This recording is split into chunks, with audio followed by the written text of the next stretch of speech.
Lauren, we're all saved. Kind of.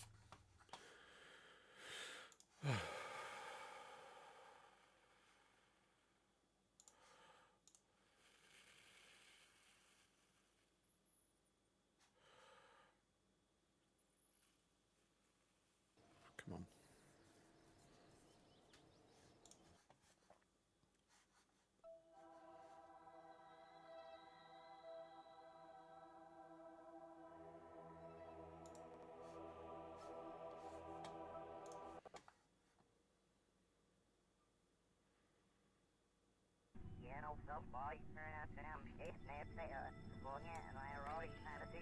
Right, so you want me to do the science?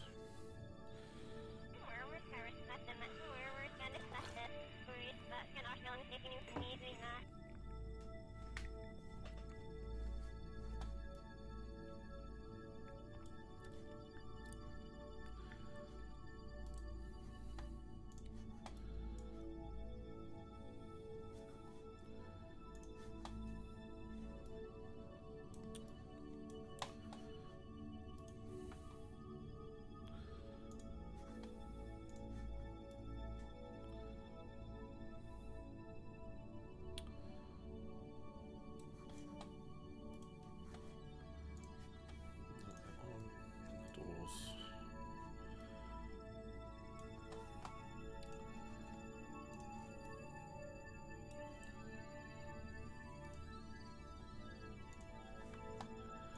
Right, there we go. Close doors.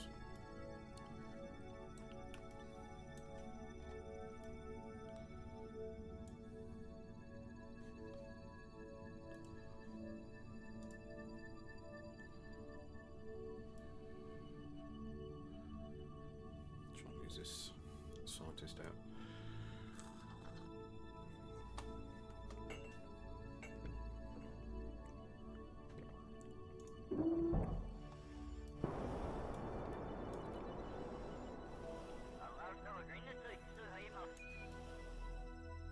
Fuck, I should swap them over. Oh. Back in.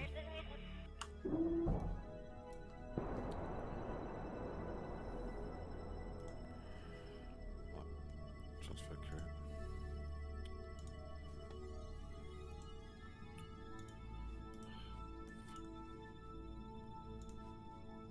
Oh, it's back in. Okay. Engineer. Right. Transfer in, back across. What's it? Modulf. Stay there for a sec.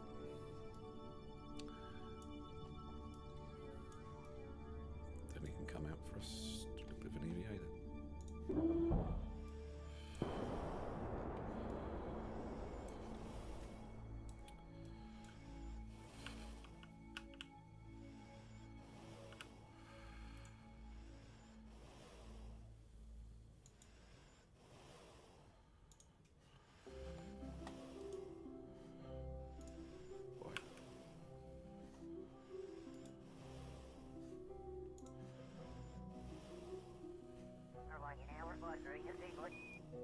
Where's the other one?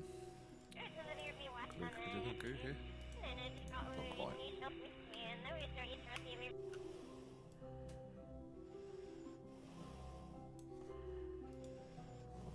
leave for that one.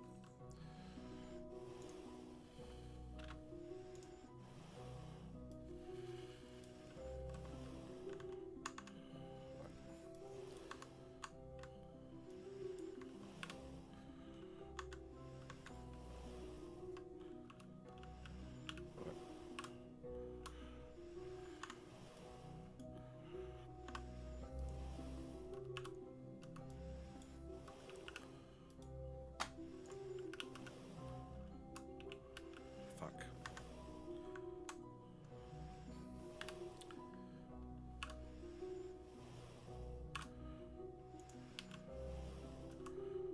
Right.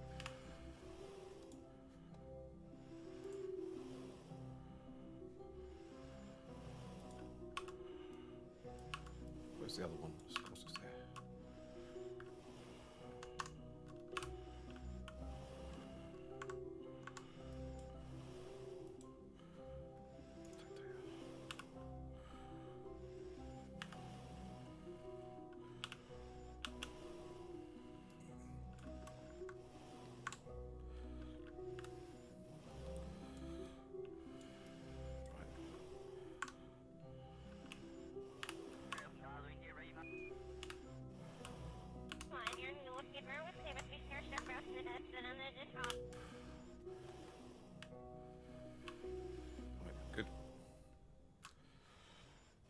dashboard.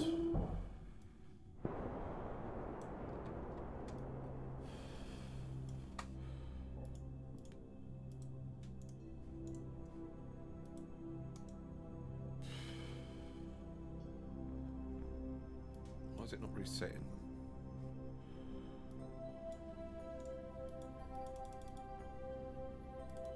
Oh, I don't need to reset them. Fuck.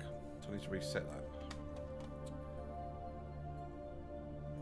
Ah.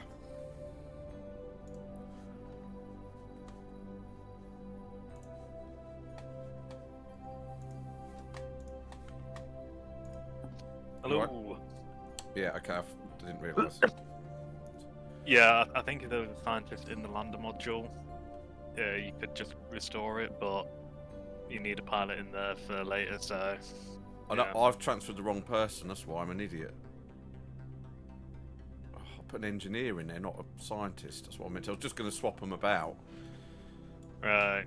I'll see if I can let's load again.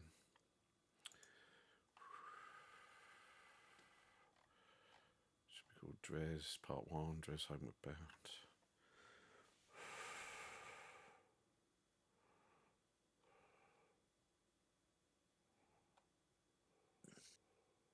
That one.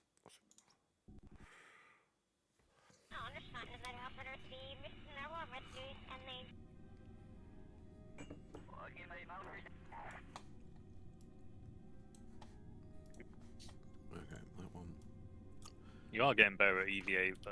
So. Yeah, I'm just, like you say, it's like small steps, isn't it? Yeah. Yeah, so if you're moving 0.1 meters per second, that's plenty fast enough. Oh yeah. Without doubt. Well, there we go. Then what I was going to do is then swap this guy. Don't forget crew reports and EVA reports as well. Oh yeah, sorry.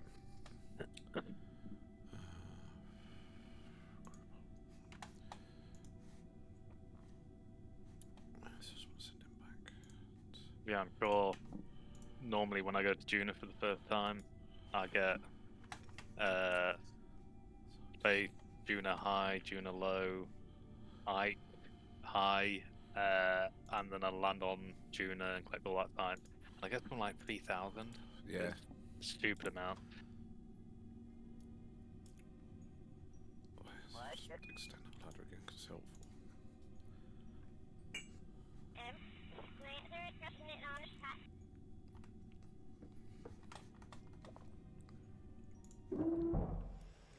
Just remember to collect the crew report from the module so you can redo it.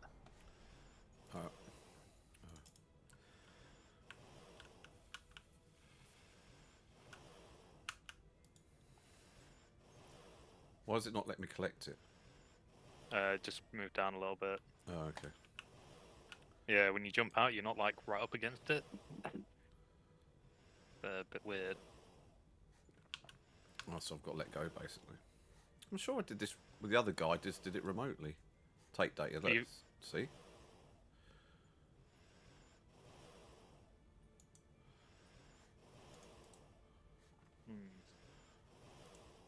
Have you actually done the science for the Science Junior? Yeah, pretty sure I have to do it again.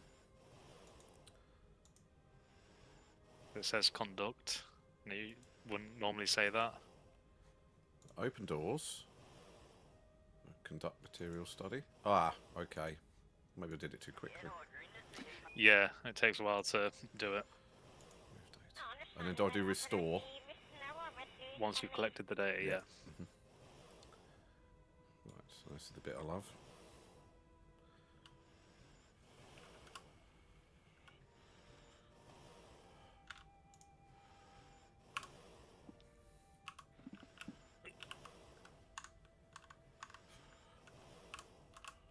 I've recently started playing KSP again myself, and I'm loving it. On career mode as well. I never thought I'd enjoy.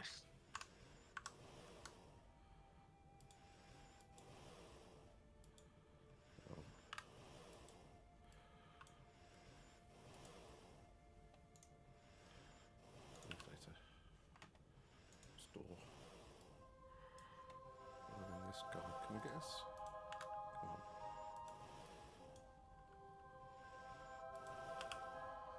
You can do this. Let's let it creep over. There you go. Take data. So it doesn't need resetting. That's cool.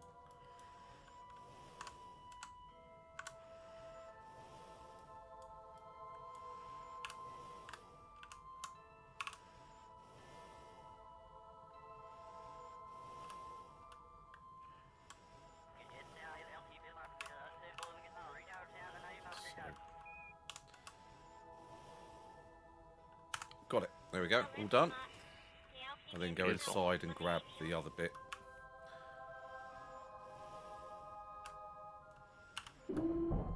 Hi, how you doing, Buttplugs? How you doing, mate?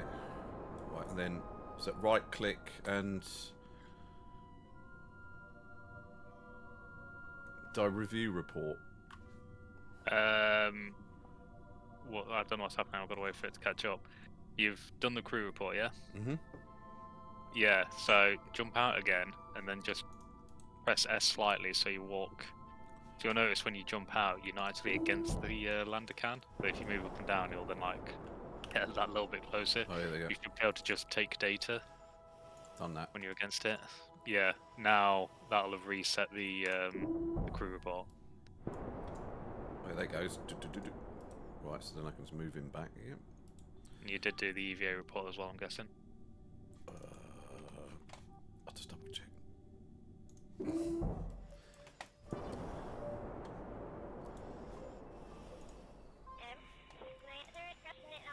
Right, there you go. Do I do collect data again or not? I don't need to do it. No, you don't need to. No. You only have to do it once. Right. The mission is Dres again, because we didn't do very well last time, so we're going to try and make it a bit better this time. Transfer crew. No, don't transfer the crew. Why? You're going to be doing this again. Oh. You don't have to. Right. It's just once you first enter the flyby of Dres, that'll count as a new biome, like space high over Dres. So you can do all this again, and then when you circularize your orbit, that should be a new biome as well. And that'll be Dres low, so you can do all this again. So where do I need to stop next? So if you focus on Dres,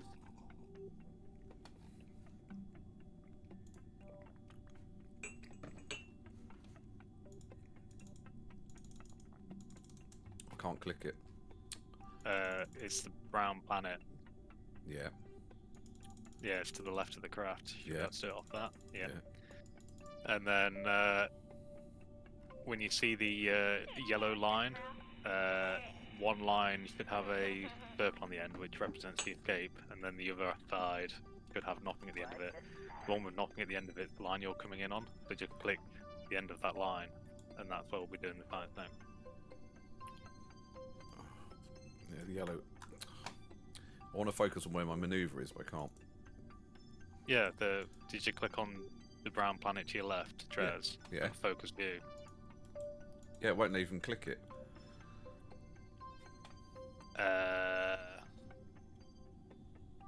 Hold on a sec. Is it because I've already got maneuver on? Are you right clicking it or left clicking it? Try both. Okay, hold on.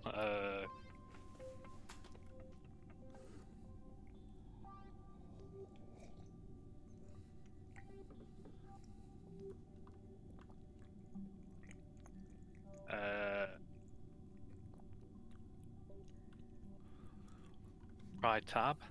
So I start cycling through every single planet. Oh yeah, there you go. Yeah.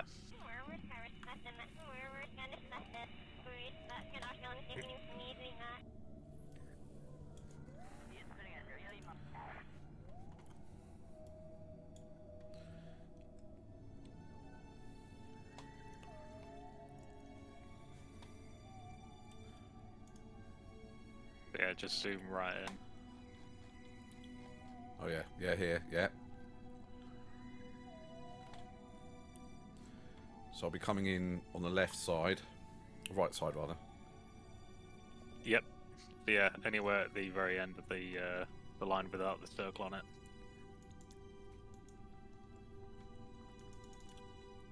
There's no target. Can't click it. Just move up and down, you'll see a yellow dot appear.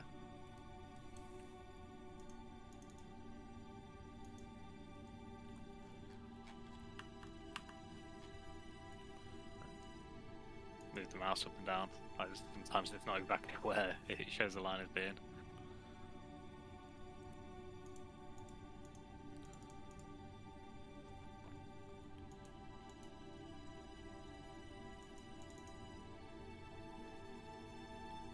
Okay, just press the apostrophe button, the one with the at symbol on it, Yeah. and just that time warping. Like, do the maneuver. And just keep an eye on it and cancel the time warp just as you get in there.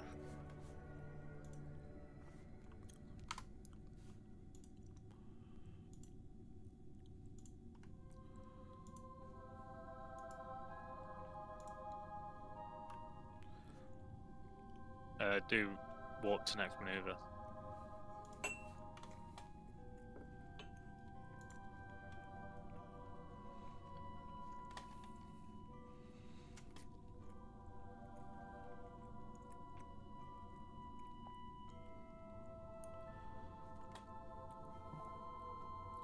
Now, once it's close enough, you can just cancel. Probably need a bit further actually.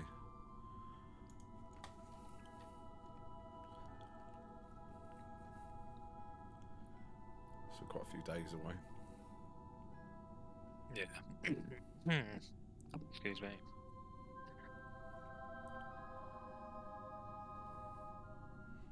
How about here? About here? Or do we need still a bit closer? As long as you're on that yellow line, it'll be fine. Where can I see which biome I'm in? You can't, you've got to do an experiment to find out, but if you're on the blue line, that means you're still orbiting the sun. Yeah, okay. If you're on the yellow line, it means you're on Dres' sphere of influence. Still on blue line, mate. Although not on any line really, but Yeah. Yeah, when you're time warping, sometimes it makes it look like you're going to miss it, but you should be locked in. there you go. Oh, I just still need a little bit.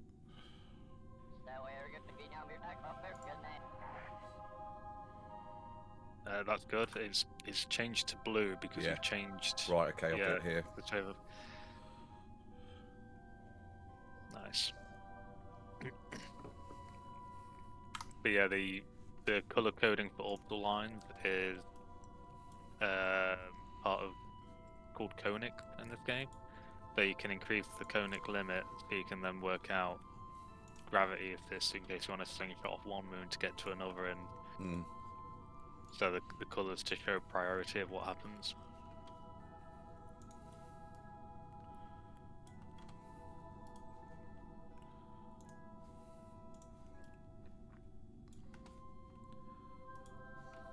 Open doors. Wait for that this time. There we go. Crystals. Yeah, this is a hell of a lot of science you're getting. But just that Science Junior. Do a crew report again? 50. Yeah, do everything.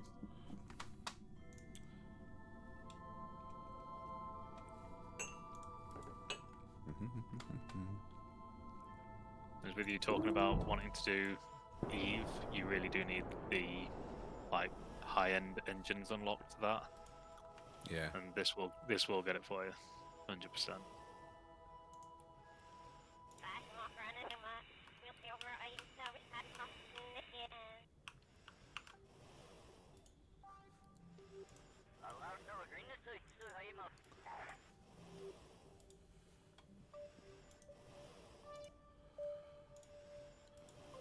Just remember to collect from the lander can before you jump in. Yeah.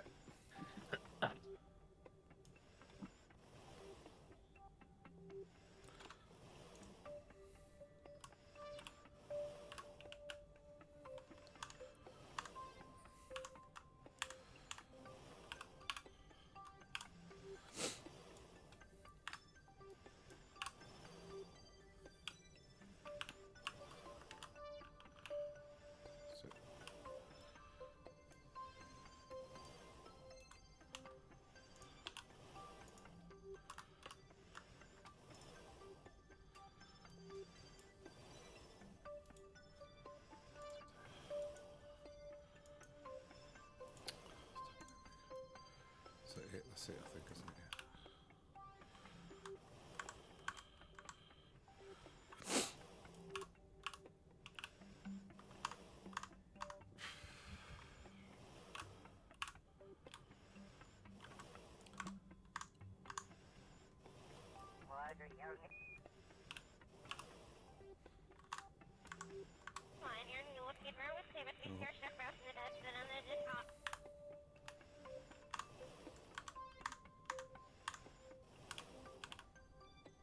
Just a little bit further.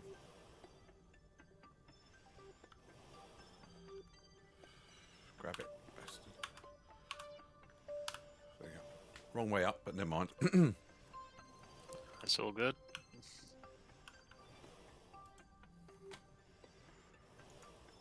There we go. And you did the collect all. Yep, it's all going in. Beautiful. Just check I did just do an EVA. Oh no, cancel, already done that. That's fine. Cannot store science experiments. Yeah. Just when we wait to see the message. Yeah, bored anyway. It says dump experiments. Yeah, the experiments you've collected cannot be stored on this mark and landed. Do you want to continue? Yeah, bored anyway. It's because you repeated something. You Oh, probably right. like logged the temperature twice, so you can't Yeah. do of the same. Right, can I switch back then? We've done the science for now. You can still do low at Dres. Okay. So if I fast forward to, well, we go to the burn point. Yeah, do the maneuver. Yeah. Yeah, just do the maneuver. Once you've got an orbit, then when you redo it, it should say low over Dres. If it Right. doesn't, then there's no point doing it. I don't know what the low height is off the top of my head. Sometimes it's ridiculously low, but I don't think it is in this case.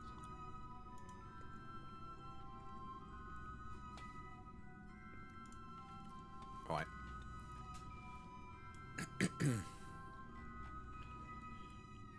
Boom.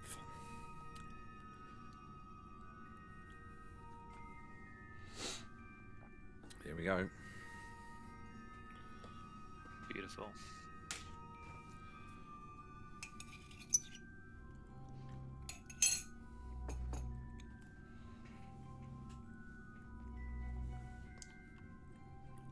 Just another random question. Do you fall out of trees occasionally?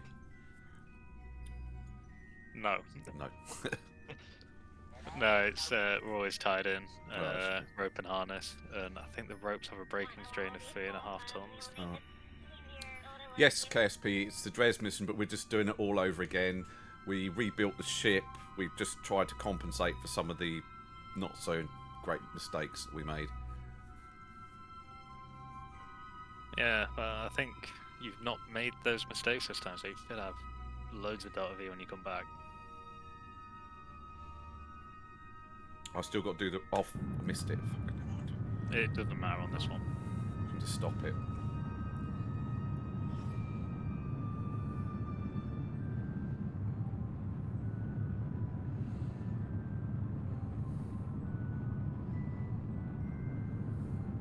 But no, I've never met anyone who's cut through the rope and fallen.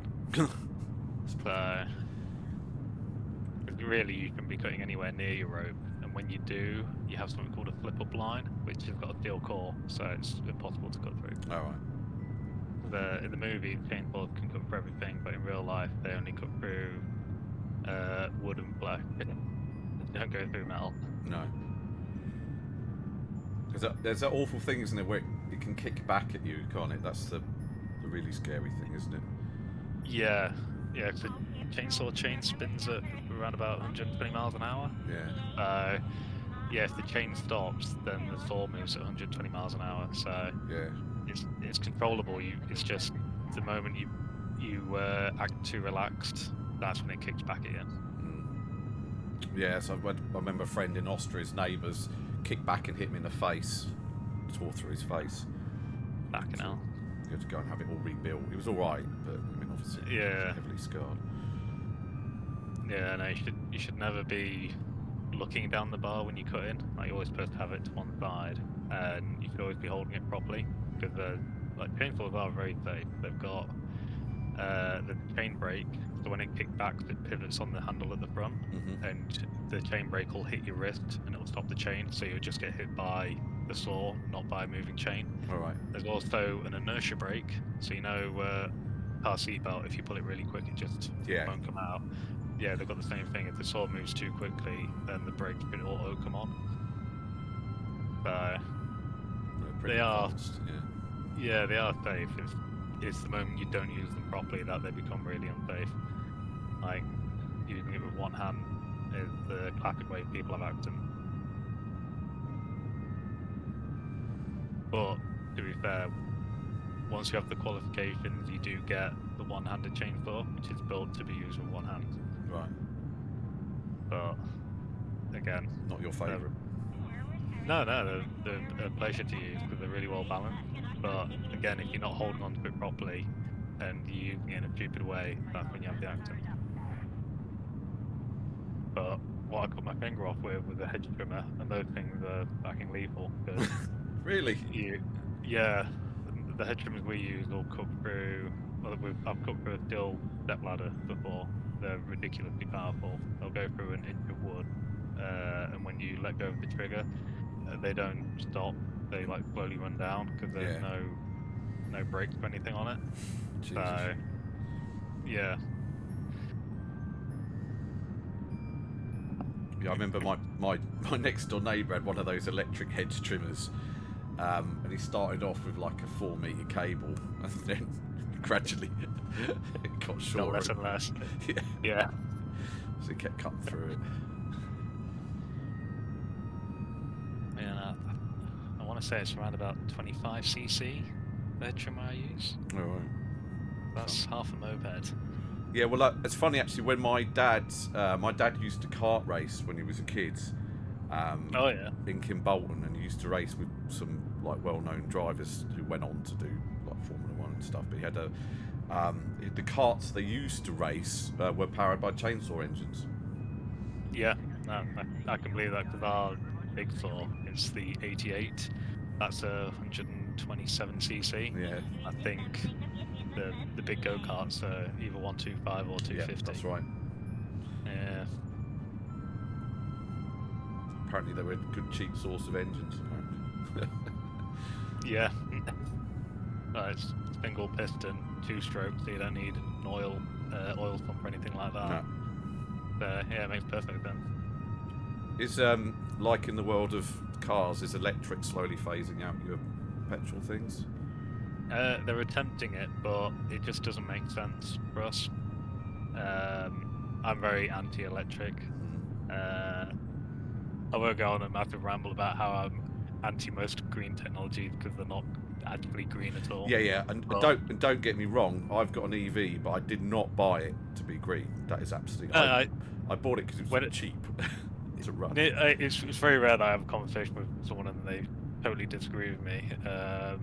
I totally support the idea of like electric cars for if you're just running about. Yeah. Like if you're a single parent and you're just taking the kids to school and to the shop, makes perfect sense. But the moment you're doing 120 miles every day, it just doesn't make sense. No. And yeah, with the chainsaw, if you're doing a massive tree and you're going through, like I say, the massive saws use a hell of a lot of petrol, and you're going through multiple fuel tanks a day, you'd be cutting around so many batteries, and you can't charge them all up in time, and it doesn't make sense. But if you're just doing a little bit of pruning, it makes total sense. But to get rid of one and just have the other, it's stupid. Yeah, I've got a first gen EV, which the Leap. Yeah, and the people go, oh, look at you, Mr. Hippie, in your green car. No, it's not why I bought it at all. Absolutely not. It's because I used to bike everywhere. Yeah. And then I lost my job in lockdown, and I had to find a new job. Also orbit.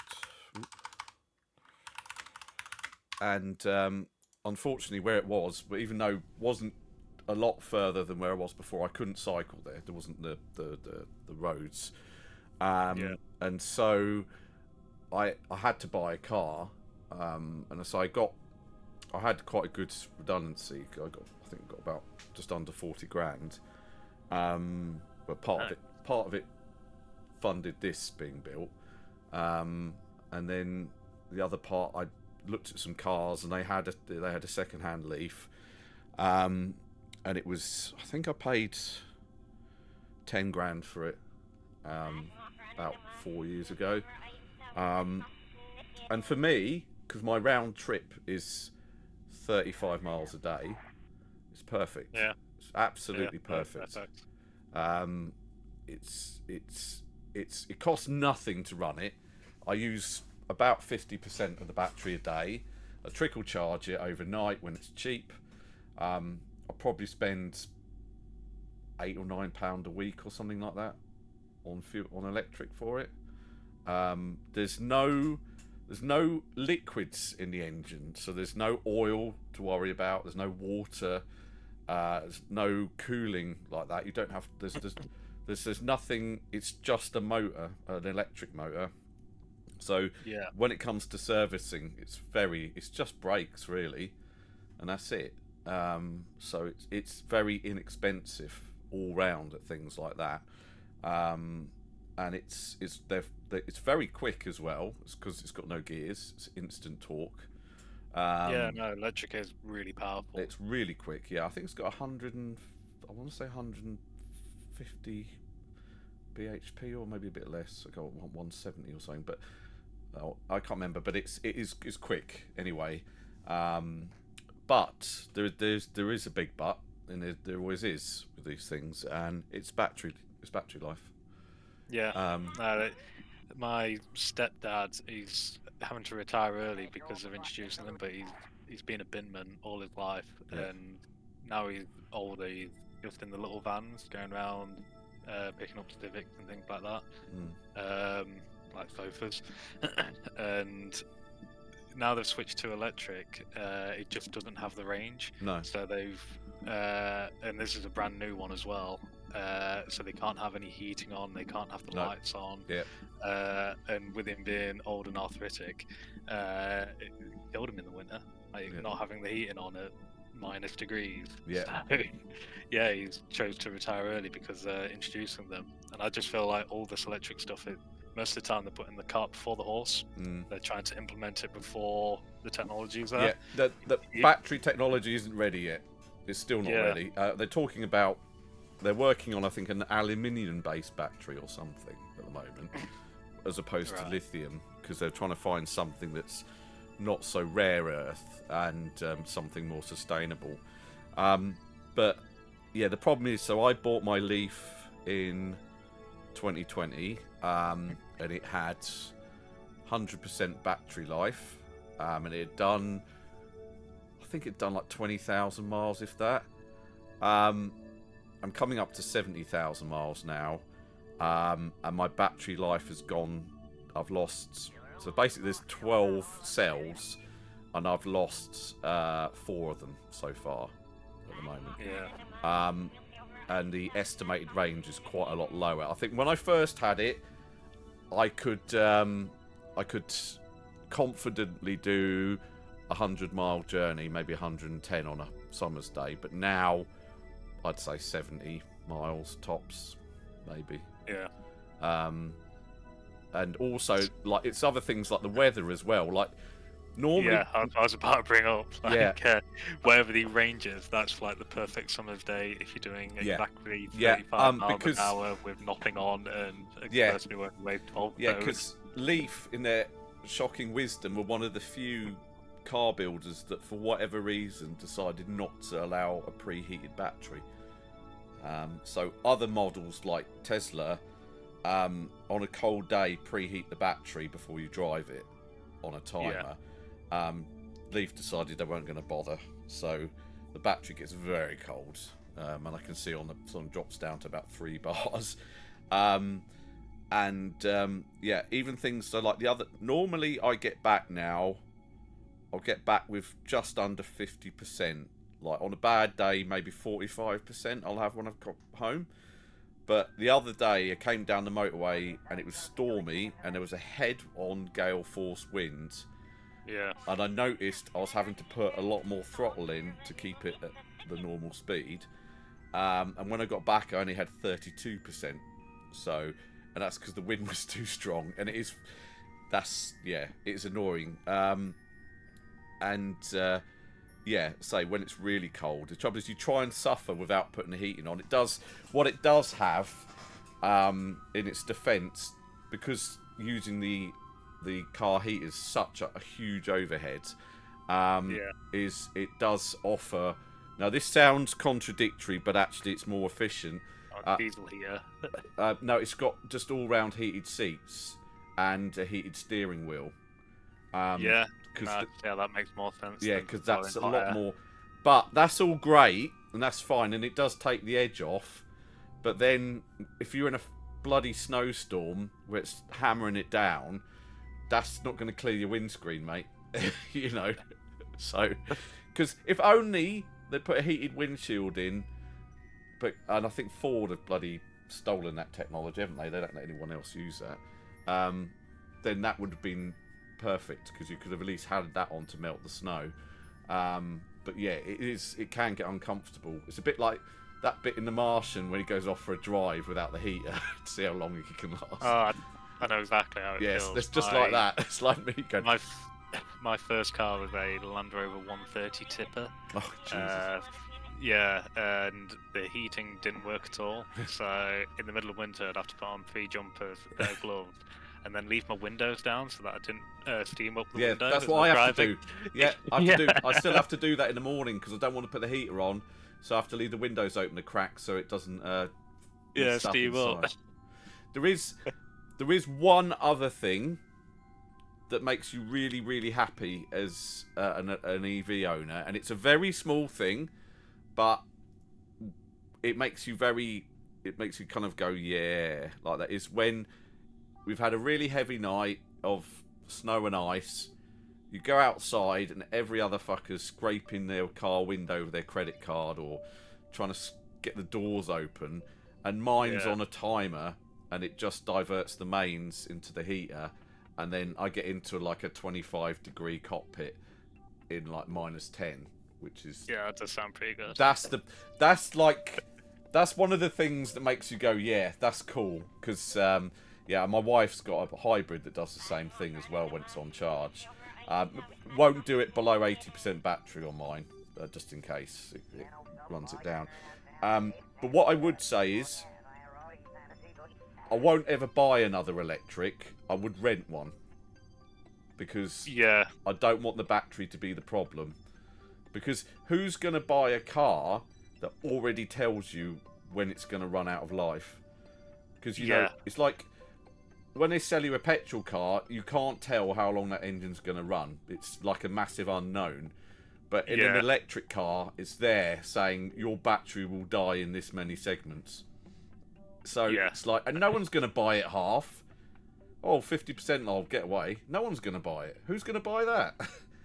It's other things like the area I'm in, it does suffer from flooding quite a bit, and electric cars flooding and flood damage, and if you don't own it, it's never as much of an issue. No.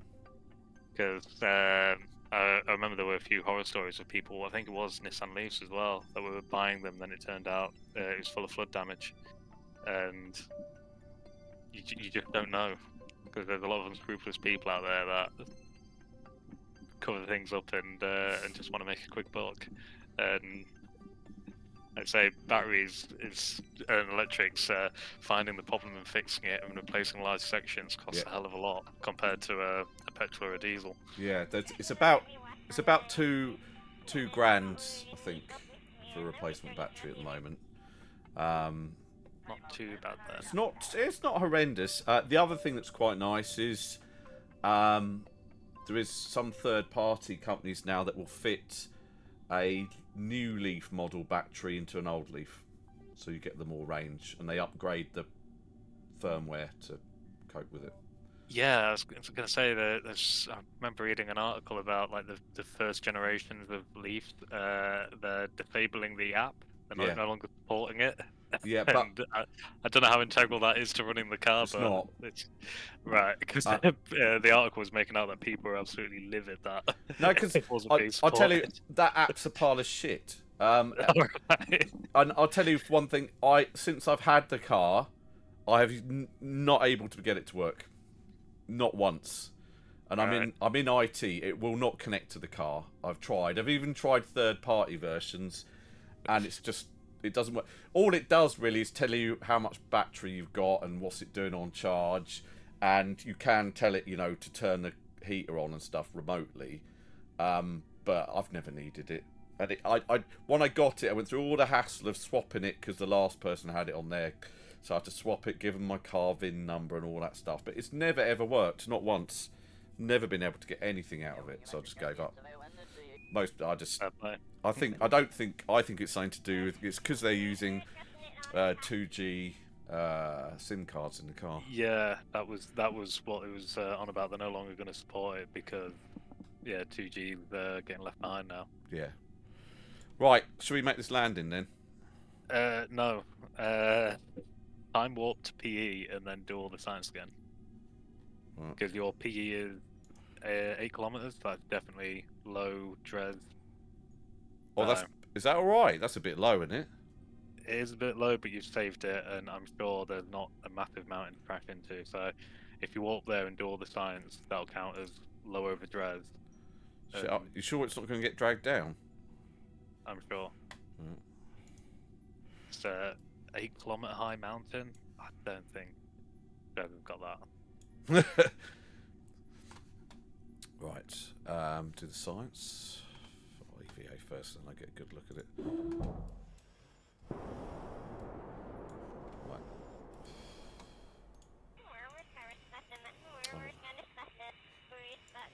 No, go back. I can't click it all. Well.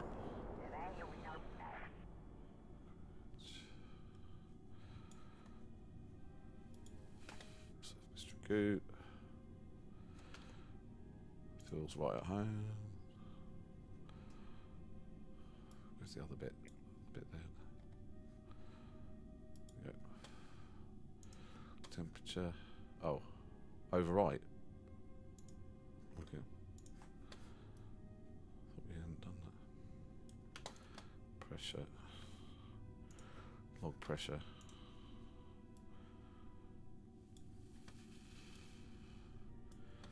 Do this one.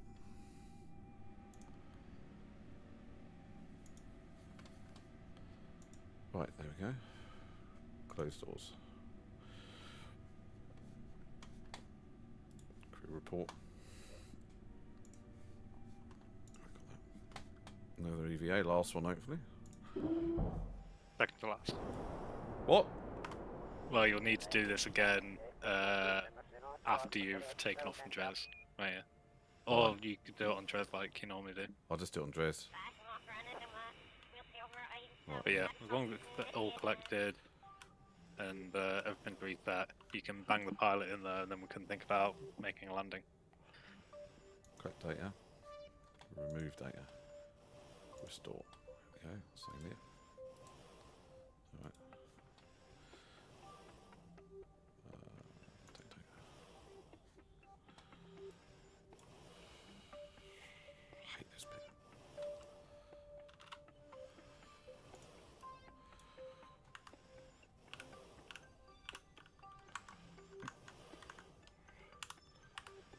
Shit.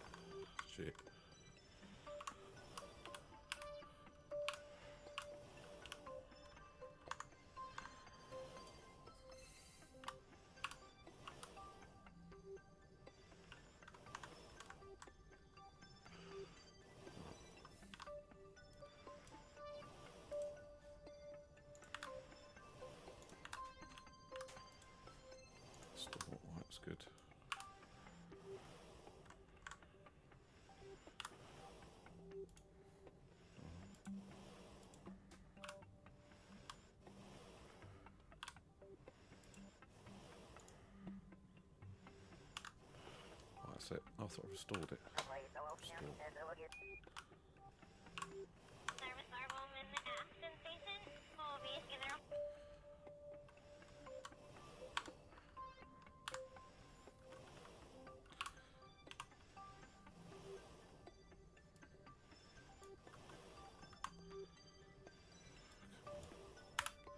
There we go. Nice.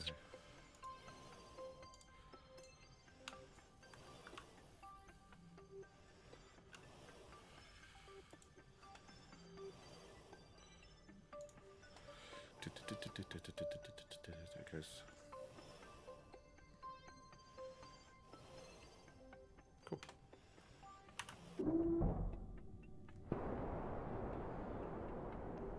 Right.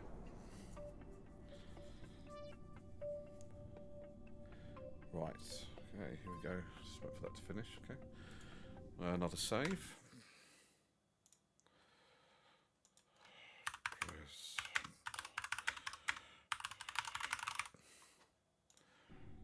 Right. Where are we at now? Should we do it now? Because we want to aim for the light side, don't we? Yeah, it's up to you how you want to do this. Might as well see how it goes. You've got a great orbit. It shouldn't be too bad to get a rendezvous. Like the PE is quite low, but it's not some crazy elliptical orbit, so it should be fine.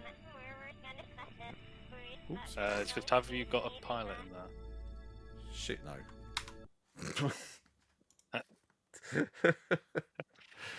Right.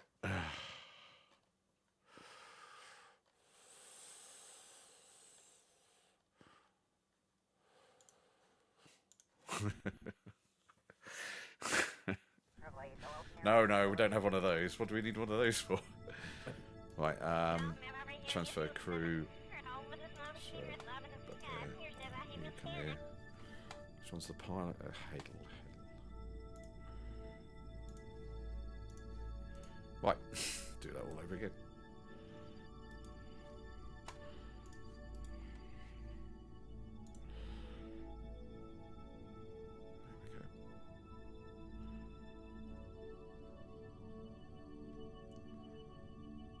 Right.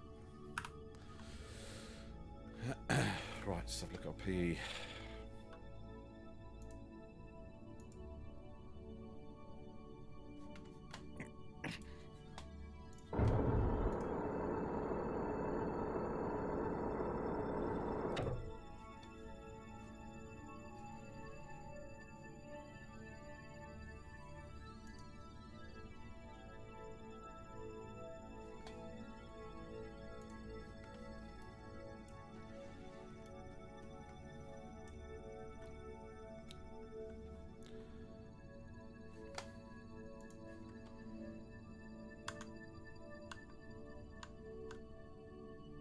Oh, I haven't turned the engine on. Idiot.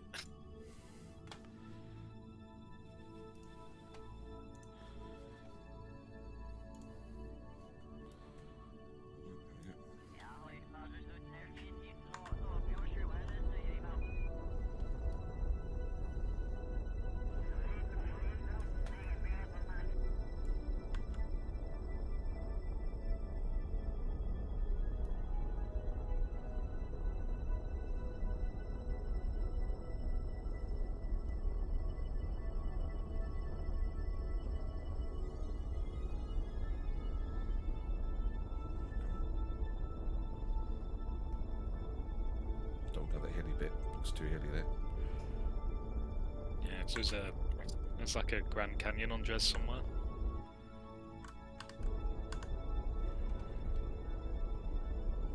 Go that side of a hill. Don't forget, Dres does spin. Yeah. Probably doesn't spin fast enough to affect you, but it's worth bearing in mind. Right, okay, cool.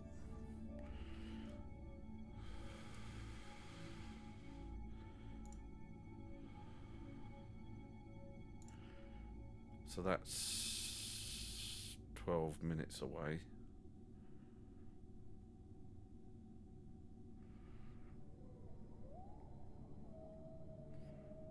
So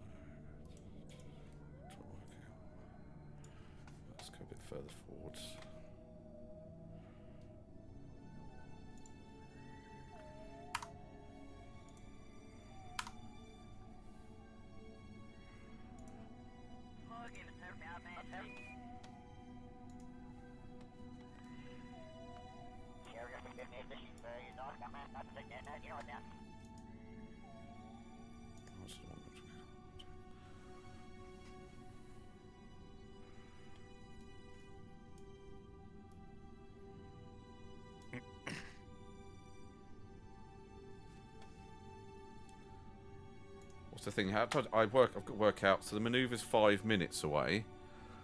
So that's the end of the line.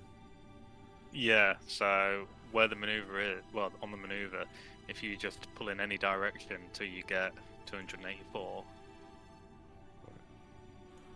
you can then see how long it would take to do the burn. That's all that trick's about.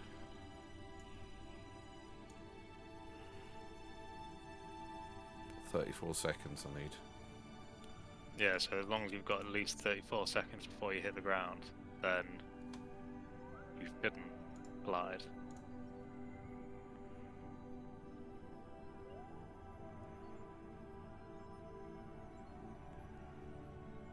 So 3 minutes away. Okay, that should be... Right. It's just to stop you burning for no reason. Yeah.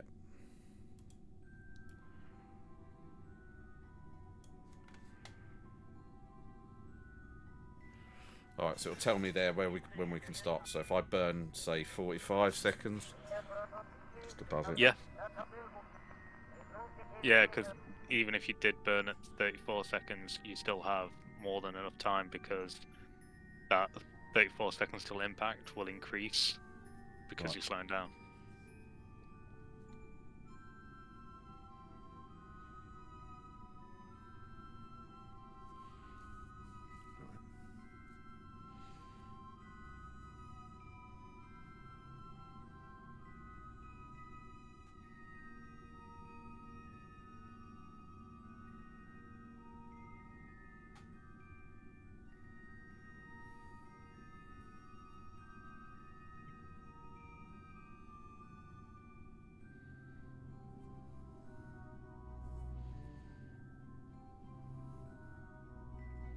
Yeah, this should unlock majority of the tech tree for you, this mission. Yeah, let's get home first, Keith. Get a bit carried away. So don't count your eggs before they count your chickens before they hatch. Yeah. Well, we're going quite a bit faster now.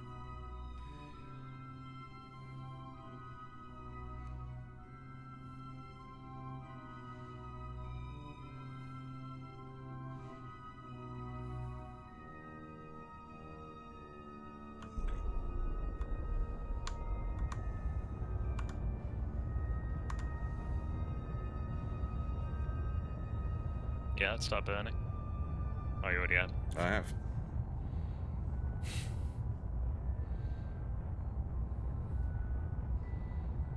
Oh, it's a little bit hilly round here. Just trying to pick a flat spot. No, I shouldn't have done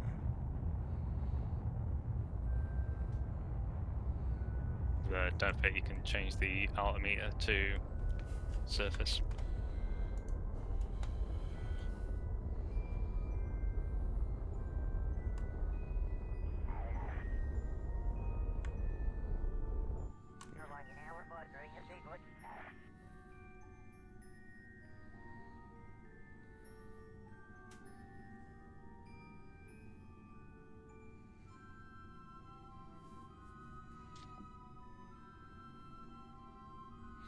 Yeah, we did it plenty of times, didn't we? Yeah. I'd rather do this though and have like a nail-biting finish.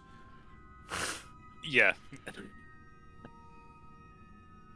No, I've left it far too close in the past, and it is purely because if you don't do that, it wastes so much delta V.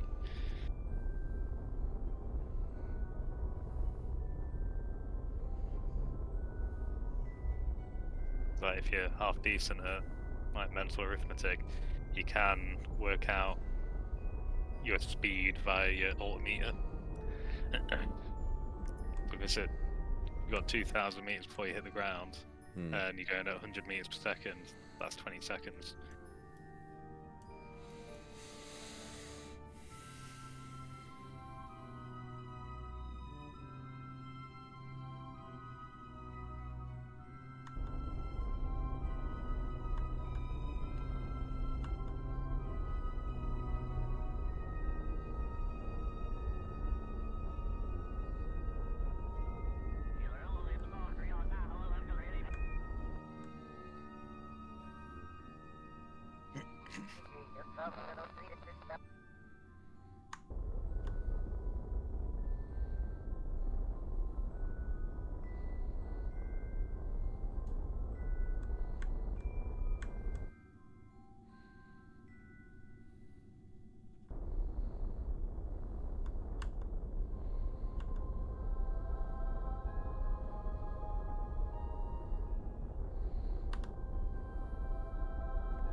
can stay there, my friend. Right. Job's a good one. Yep, nice.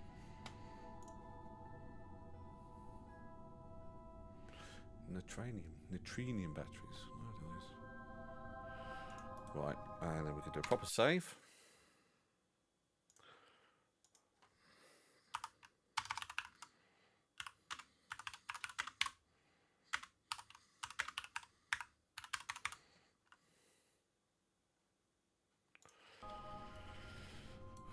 Right, let's do all that science crap.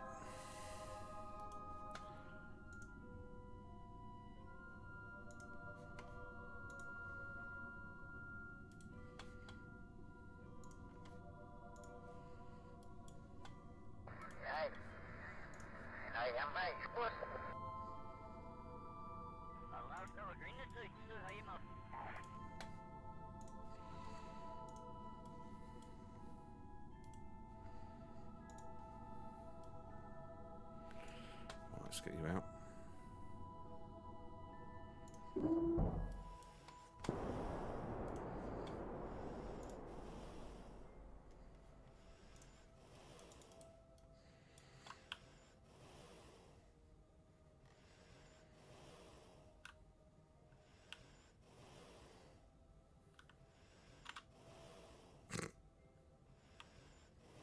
I love the way he runs on this. It just makes me laugh. They are great characters.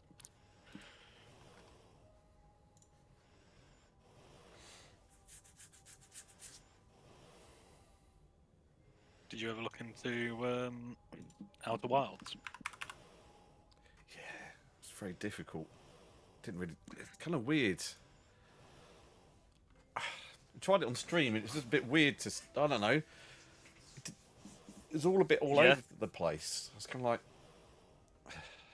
I didn't. Yeah. I didn't dislike it, but I was just like, "What's going on?" Yeah. How long did you play it for? Like an hour. Yeah. Right. So you know what happens then. Or did you keep killing yourself? Keep killing myself. Right. Because if you live long enough, something happens. Okay. And yeah.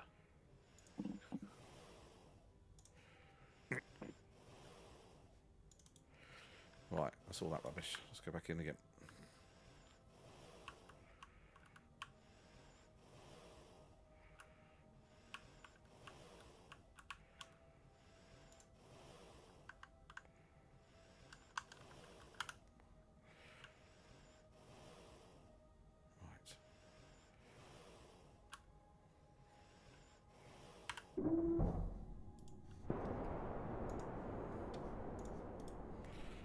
Right, so that's us all done, I think. Very good.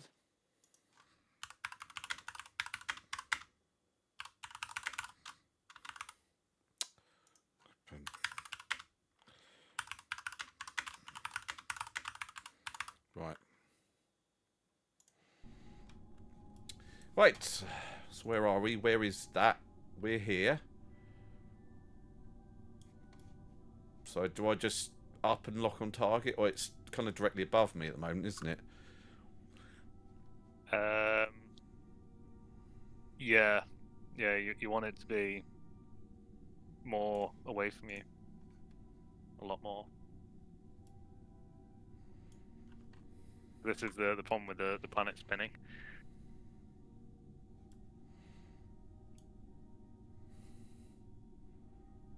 You sure it spins? Yeah, 100%. It's very slow if it does. It's barely noticeable. Yeah, you notice it more when it's time warping. Yeah. So where? What? So what would we to? So set it as a target now. Oh, okay. Sorry. So it'd be easier for me to tell you like a reference point on the nav ball. Yeah.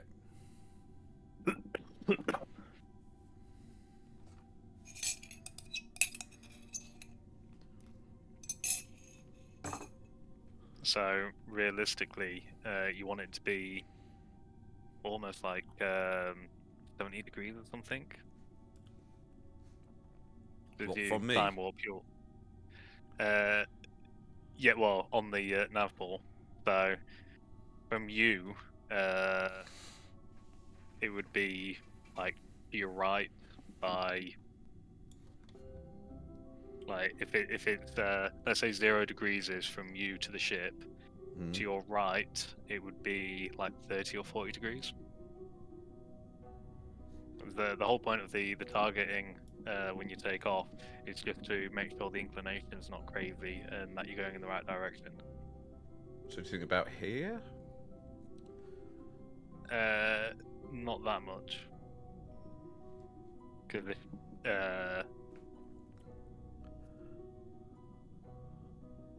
just a little bit less than that, and then you're good to go.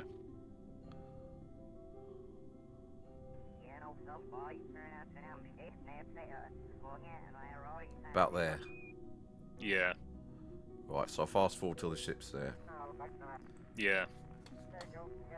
The planet spinning is going to affect it.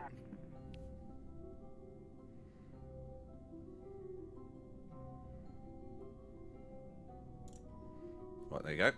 Okay.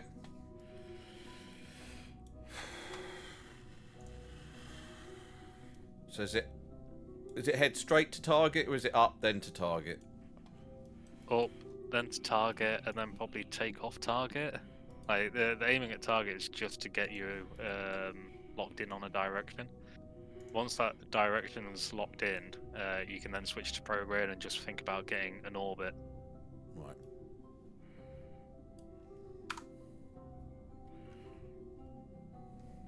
Because if you don't do the target thing, it's like, well, do you press W, do you press A, do you press S, do you press D? Which direction is it that you go in? It's just to get you going in the right direction. So, yeah, just aim a target and then switch it back to prograde after a few seconds and you should have the right direction. Right. Aiming to target now. Don't forget, orbital speed is around about 430 for Dres. Right. What does that mean? I need to be faster. No, you just don't want to go beyond, like, you have to keep your AP in mind. Right, so I'm heading towards target now. Yeah, have a look at the map. So when prograde matches my target, shall I just switch over to prograde? Look at your map. Work it out.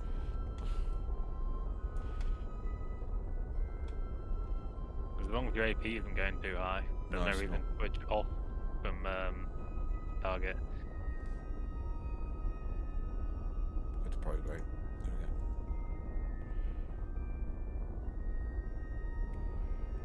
Right, so just grow our AP now.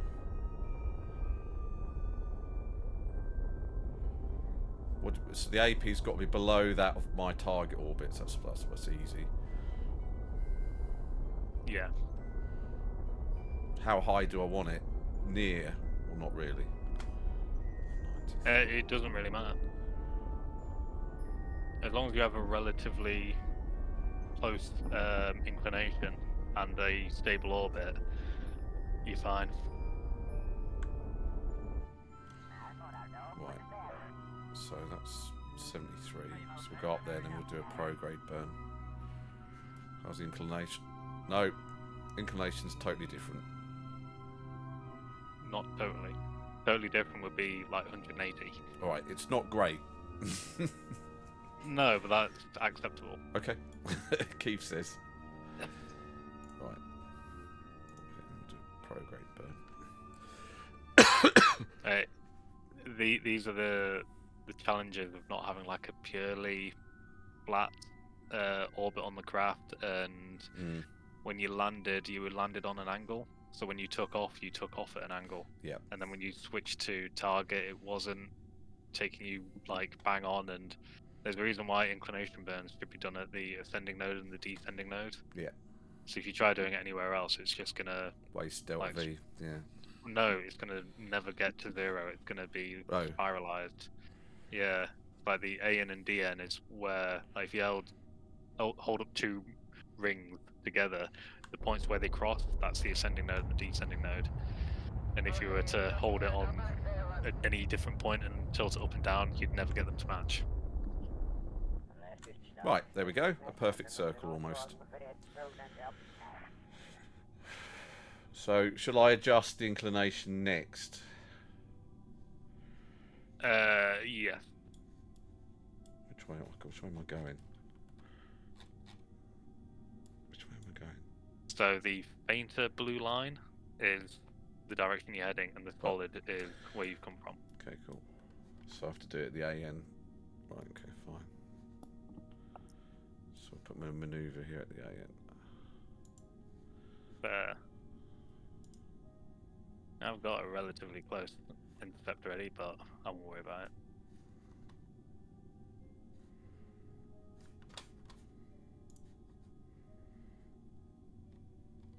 This should all be extremely cheap on the Delta V.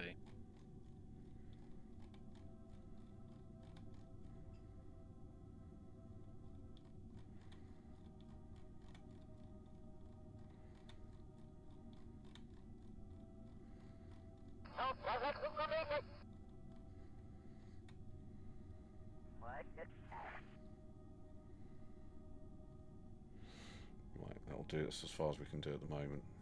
0.2. That's fine.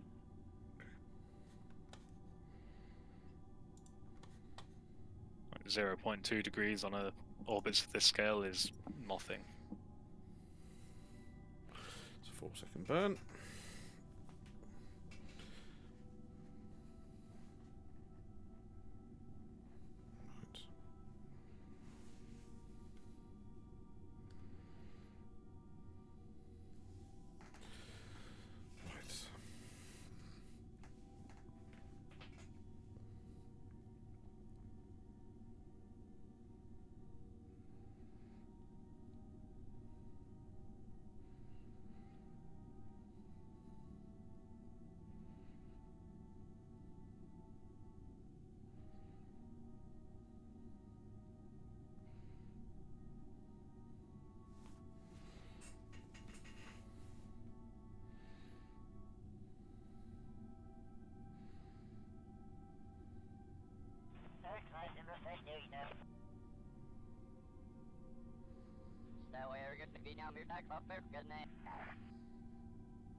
Right.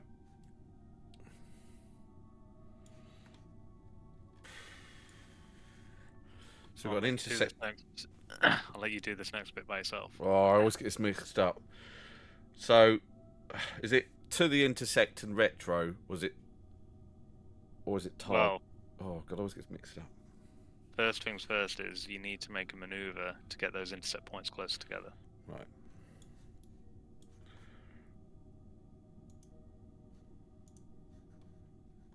These people are a bit further away. Haven't got much time to do that. Because right now you're relatively close, but with it having a lower orbit than you right now, it will go faster than you.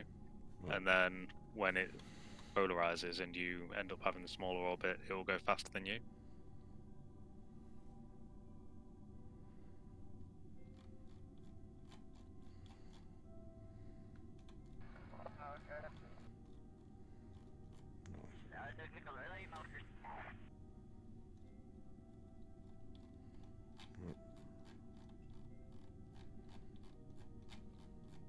This is a real simple one for you to get. What's going up again?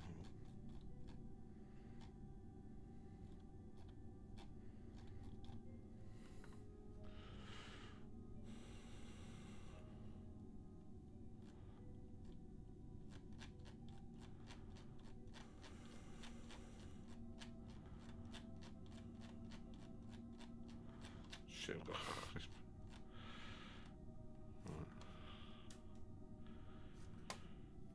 to move this round. I'm going to catch it up too quickly.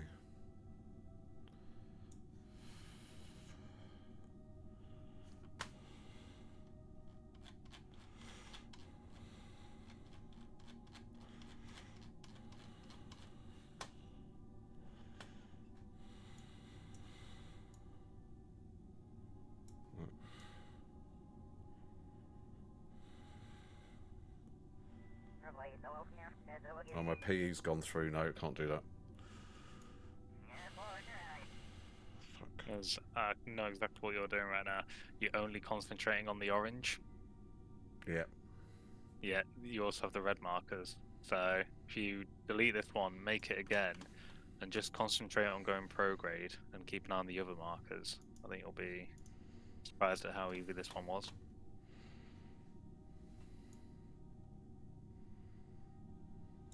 Oh.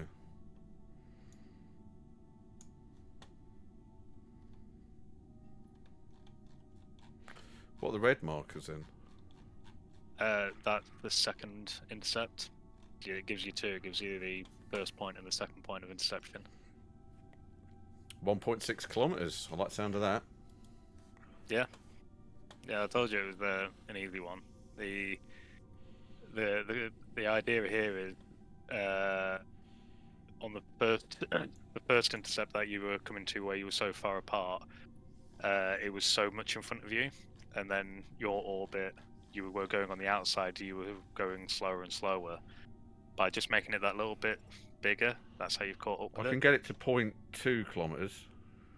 Yeah, that's fine. Yeah. Okay. Like anything under 20 is great. Right, and I need to shut the engine. Has to go down lower because I can't. It's too small. Oh, we had thrust limiter on. I didn't know that. I forgot about that. 15 seconds. There you go. Right, manoeuvre. Patch that in. Right, there we go.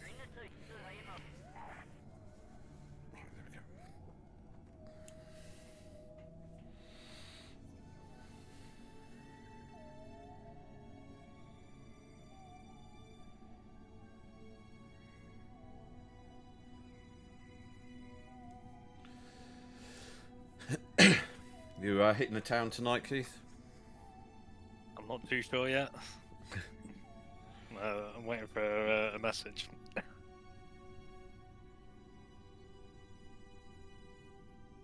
I'm trying to pack it in 'cause I'm spending far too much money on drinking. Mm. It's so expensive to go out and drink, isn't it? Yeah, I don't do that. I always just go around friends' houses or get them around Yeah. mine. But I've also been on a diet and drinking bottles of rum kind of throws it all out the window.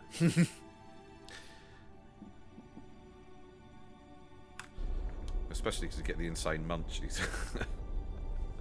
Yeah. That's my weakness. That's the trouble. Like last night, I had some wine and then I made some chicken nuggets in the air fryer. My wife doesn't know about it.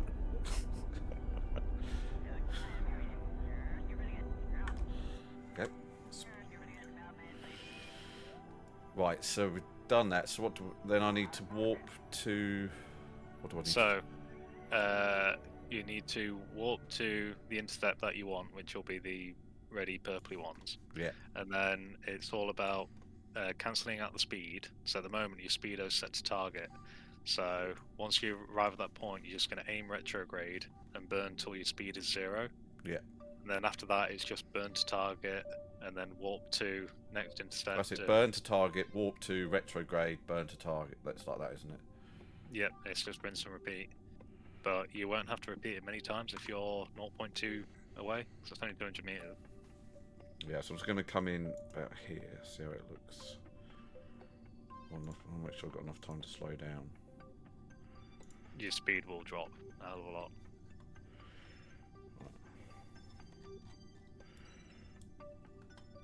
Right, so let's do a little retrograde burn.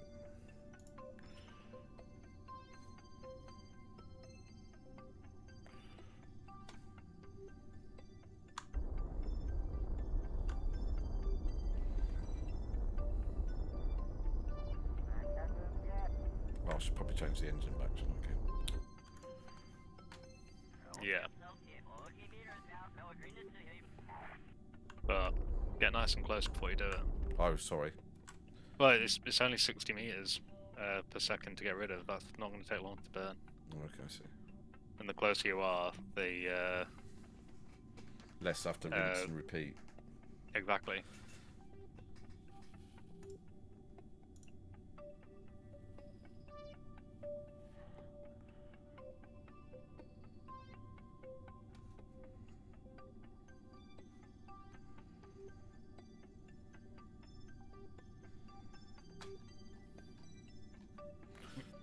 I can't zoom any further in. It's so annoying.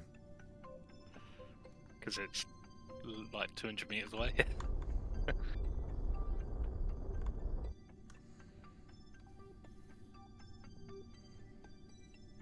Really, you could just close the map, you could be able to see it. It's that close.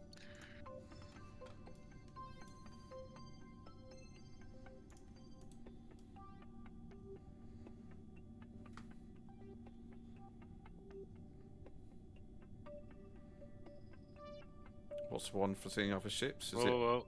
Aim at, keep it aimed at retrograde, but it's F4. Oh, that is. Yeah, got it. Yeah, make sure you're still aiming retrograde though. Sorry.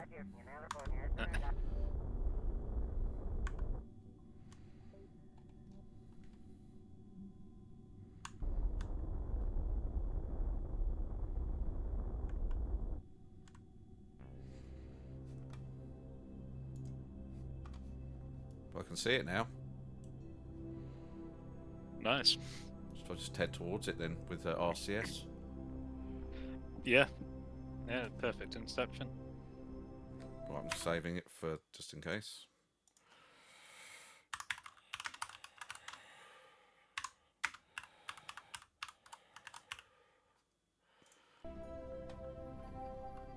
It's getting quite.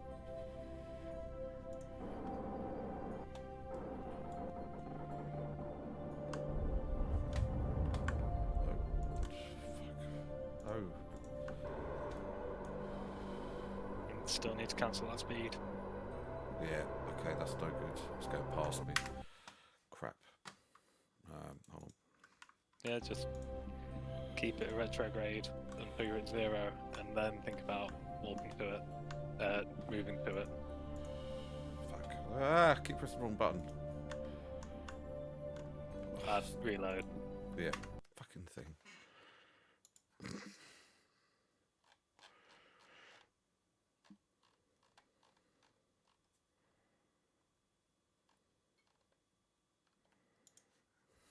Idiot.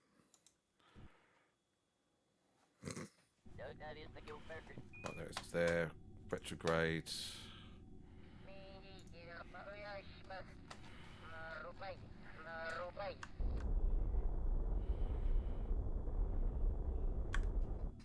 There we go.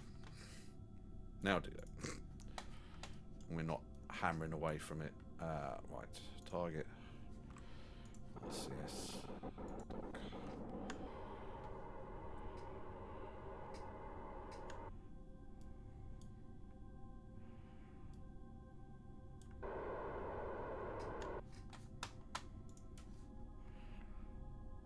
It's fine. I've got loads of monopropellant left. Don't forget you can use WASD to line up the prograde marker with the target.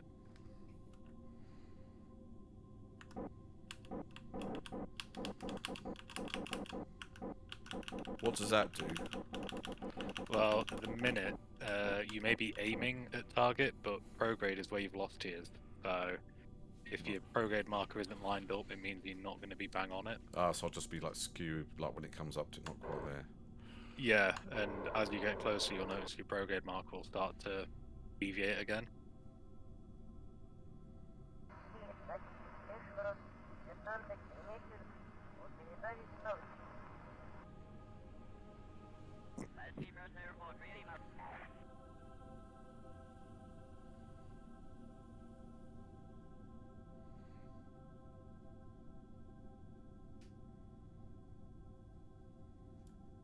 Maybe worth time warping it a little bit. I don't want to rush it. Well, 1 meter per second and it's 400. meters away. That's nearly 5 minutes.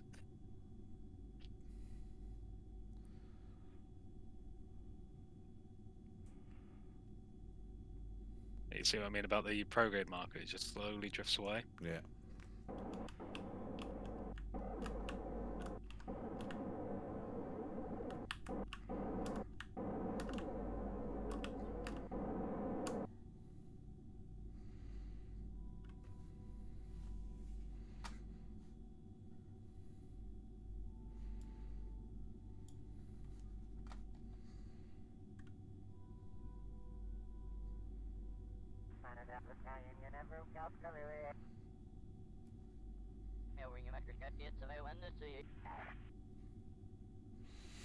Right.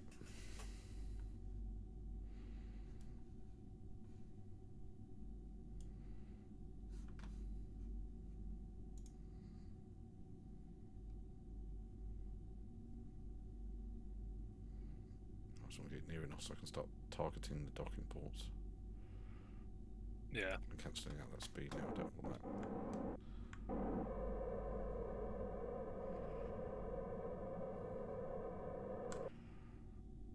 I'll do.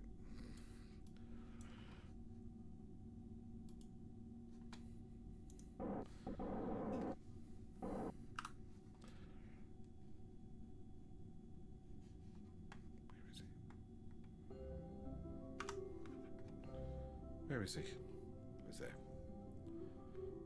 Where? What's just there? There.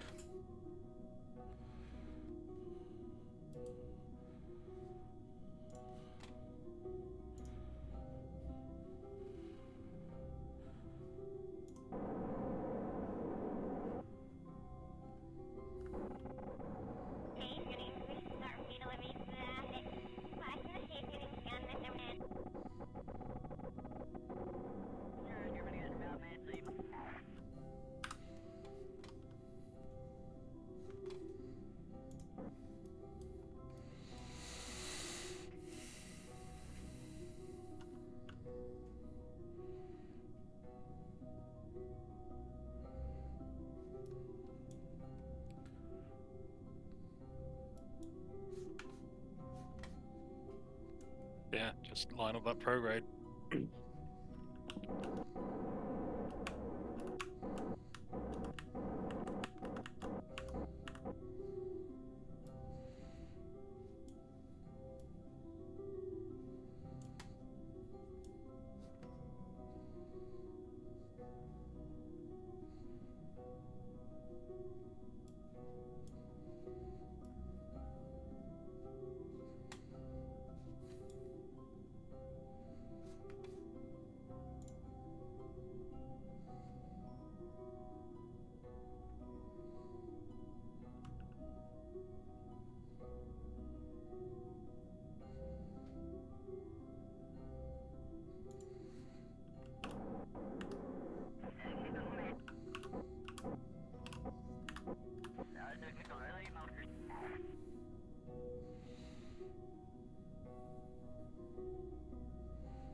Worth the wait.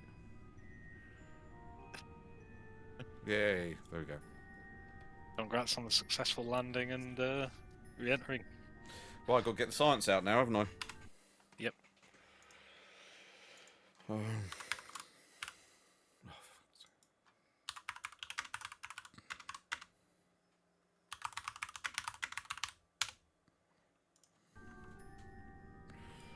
Right, you get out.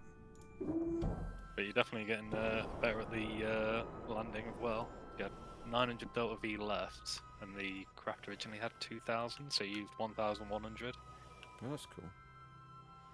Yeah, well, we expected 430 to land, 430 to get back, and then add on next 200, so you used exactly how much I would have brought. So, not to jinx it, touch wood, but If you'd have done all this with the first craft, you'd still have enough to get back. Yeah.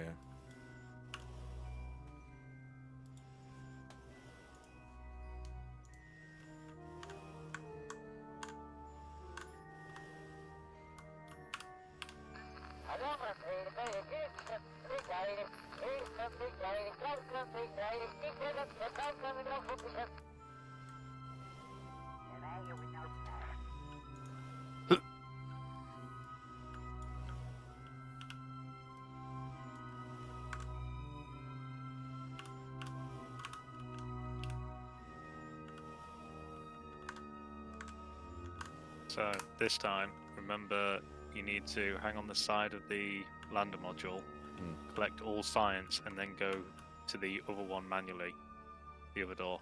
Why do you have to? Why can't you take it through? I don't understand that.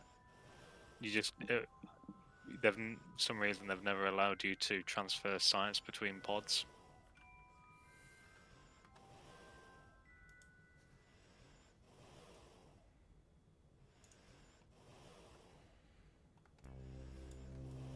But the door is literally just next to you. It's not. Yeah, speedo. Just bang Yeah. off and go into space. Right.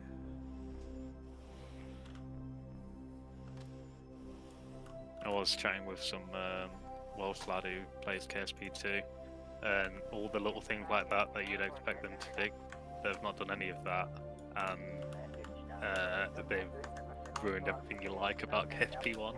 Like the camera controls are even worse somehow.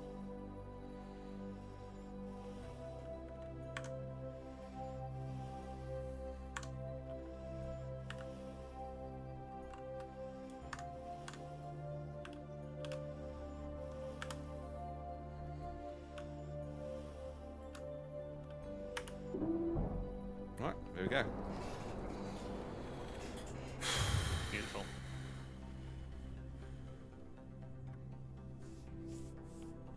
This will take a while. It's a lot of science.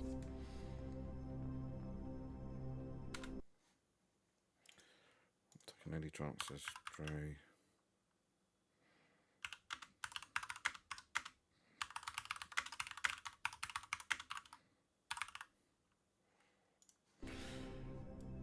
Right, shall I just transfer the fuel then back to the main ship from the lander and get rid of it? I won't bother. Really? It's going to be marginal, and at the minute it says you got 1,722. Can I just and do that- it in case? More than enough. Yeah, go for it. Don't let me hinder your for efficiency. To have enable cross feed, that's it.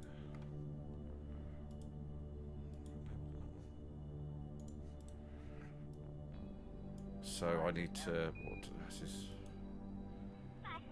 So just right click any tank on craft that you're keeping and pin it in place, and then just select each tank on the lander one by one and drain the fuel.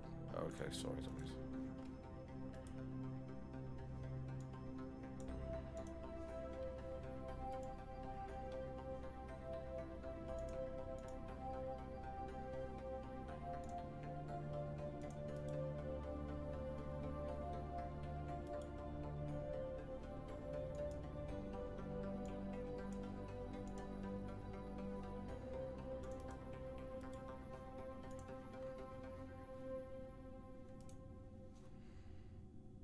There you go, got a little bit left.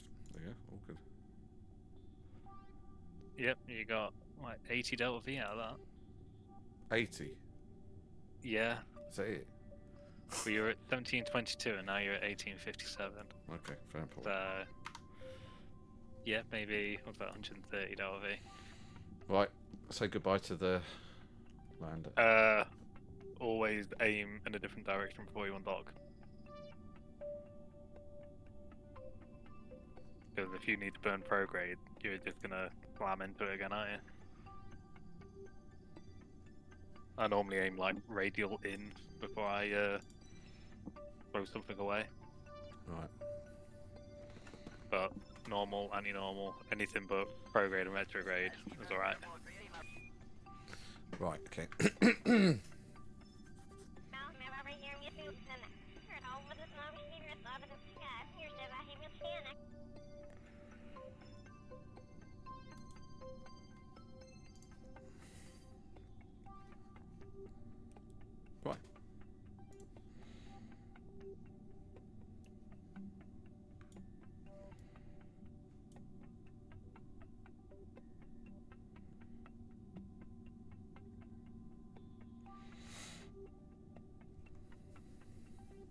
Right, what's the plan?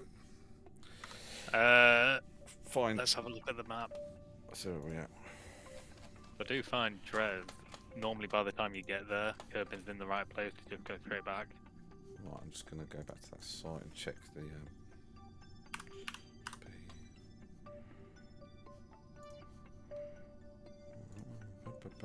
origin will be Dres, Kerbin. Do the maths. Right. So Dres has to be, if it's at the horizontal. Kerbin needs to be. What's that? It doesn't say what the inner value is.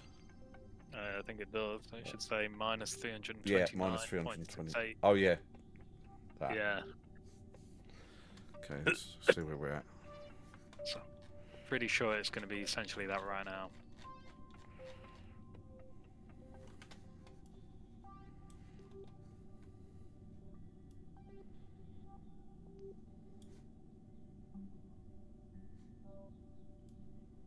Not quite, is it?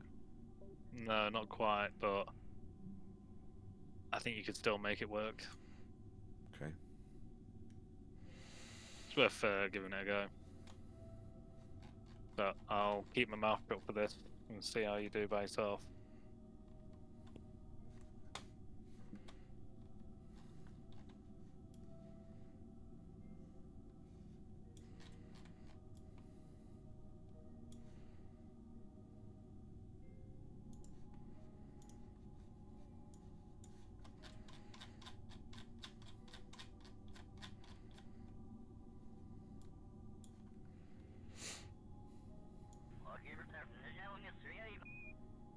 Oh, I haven't set its target. I'm a massive idiot.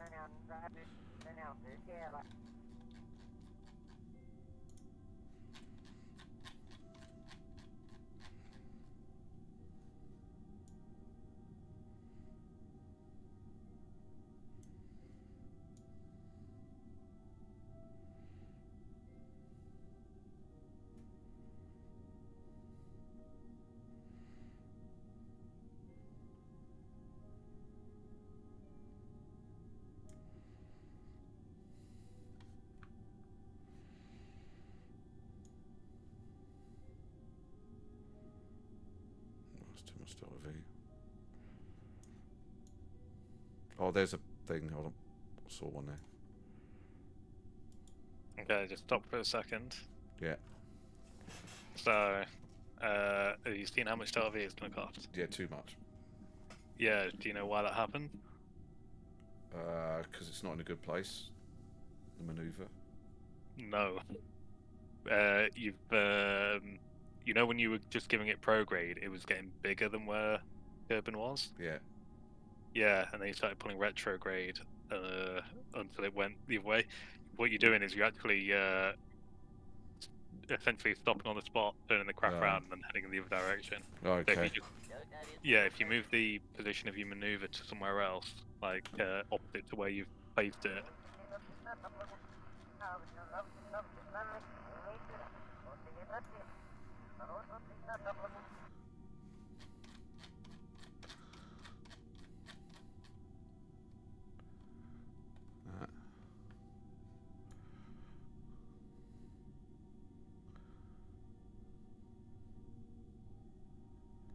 And then remove all of that. Yeah. Yeah.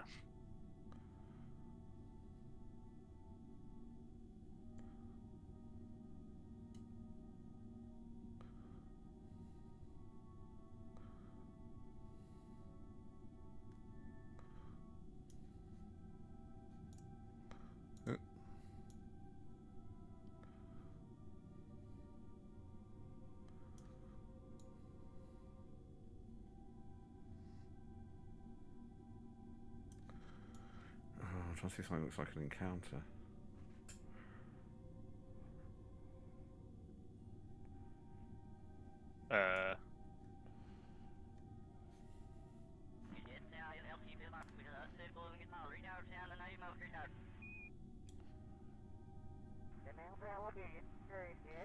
Oh, yeah.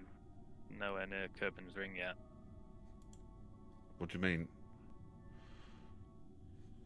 Like you've got to get your orbital line to at least get to Kerbin's orbital line. Yeah, so I'm The going minute you're still on the other side of Juna.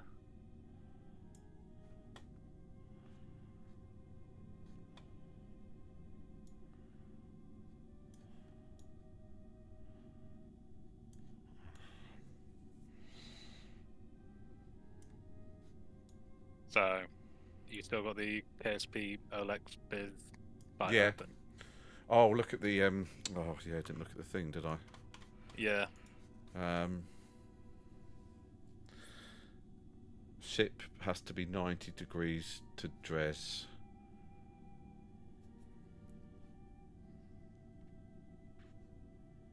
So 92.03.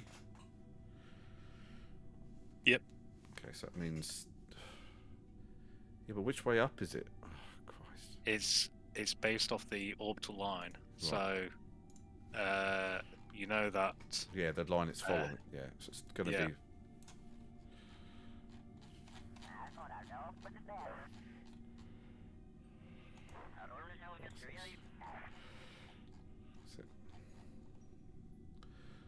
Right, so the ship has to be here. Which is fine. No, not add maneuver. Back off. Let's just take this off a second. The ship has to be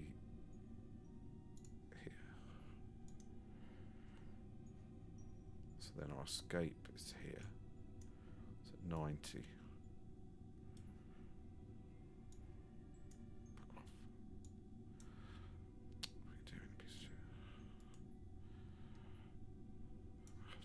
Fuck off. Set. Add maneuver there, okay.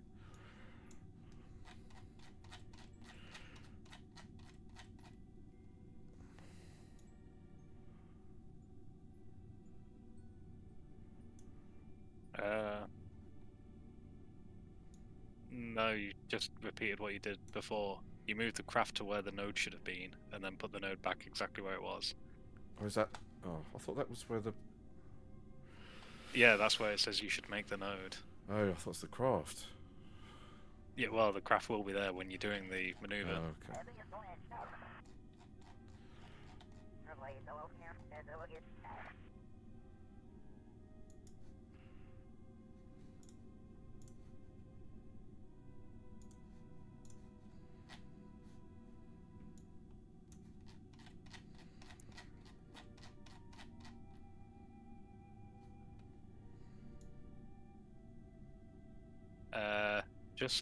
You remember how to like change so it happens in an orbit's time?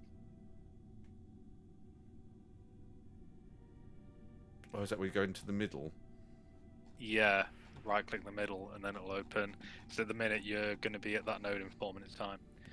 So if you increase it by 1 orbit, it gives you more time to make this maneuver. Alright, I've done that. Nice.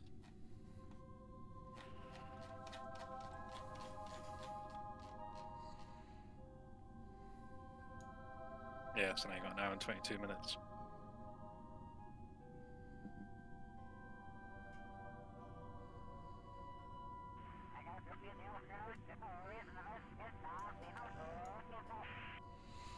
It's because ooh. Right, so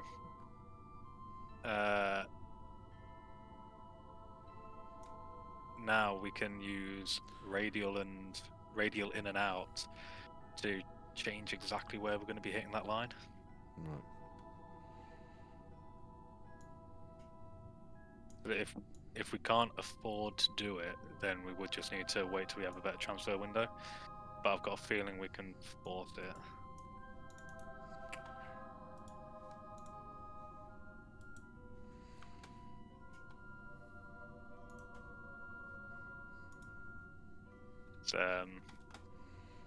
You can always click on AN and DN and give it a bit of normal and anti-normal to make it a bit easier on finding that intercept.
Oh, fuck's sake.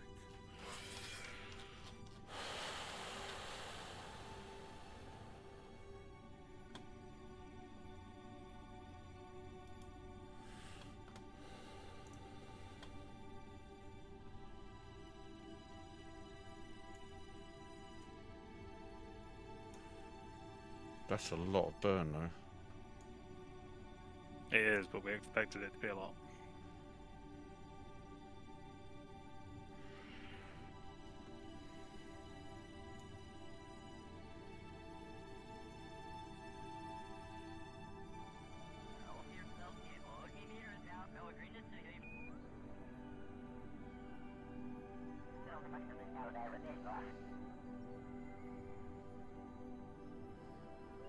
Nah, let's see.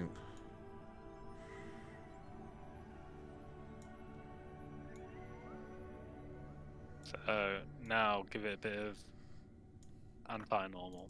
Oh, I see. Oh. Oh. Piece of shit. Oh, ah!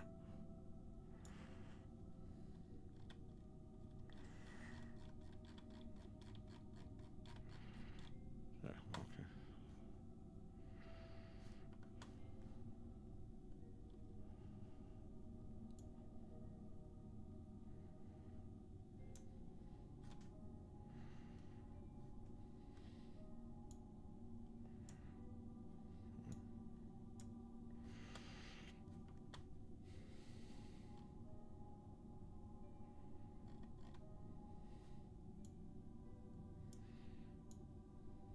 Yeah, I think 2's fine.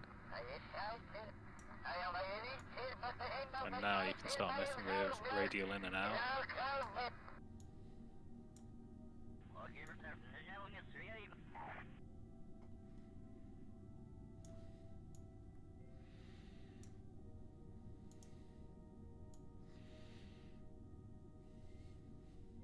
No.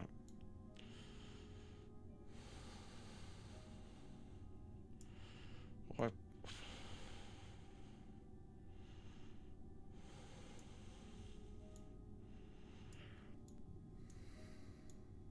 And just give it a little bit more Oh, that's a bit. prograde. Hold on. That's terrible.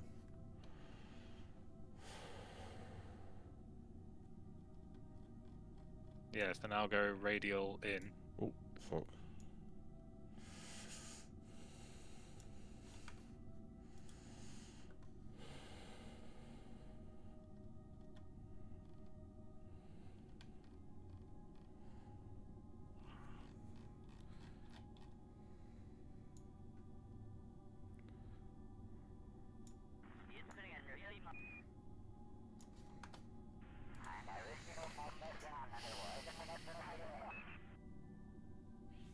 Oh, this is fucking tough. Is it worth time warping to the proper transfer window? Yeah.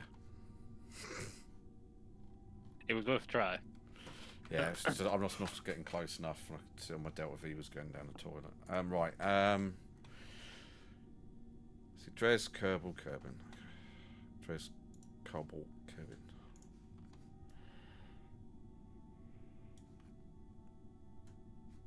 So that just has to be a bit further up, basically. Yeah.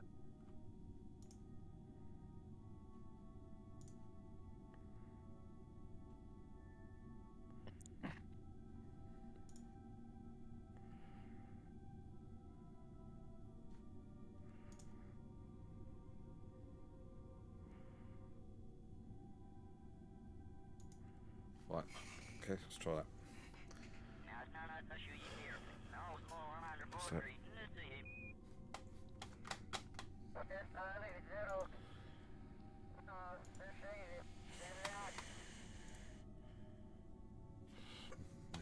further.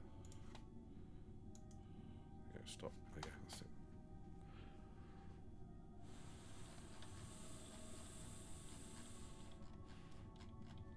Can't. What's it going?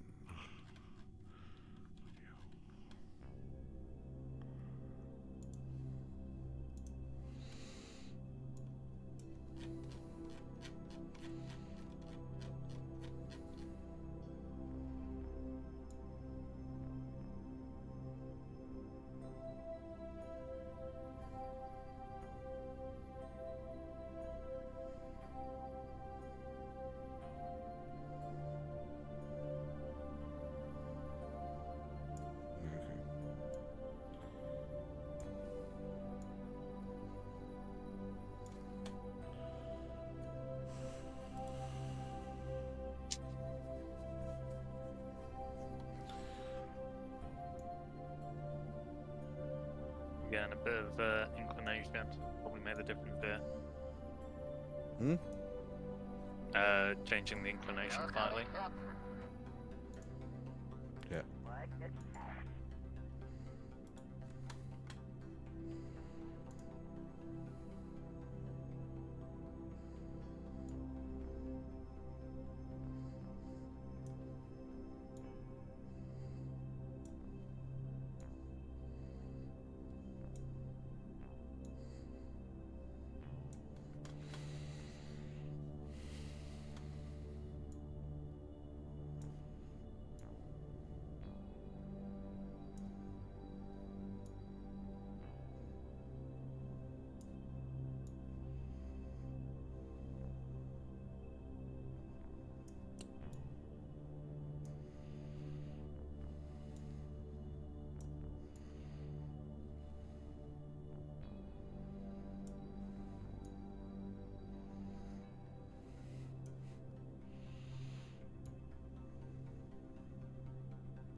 Ah.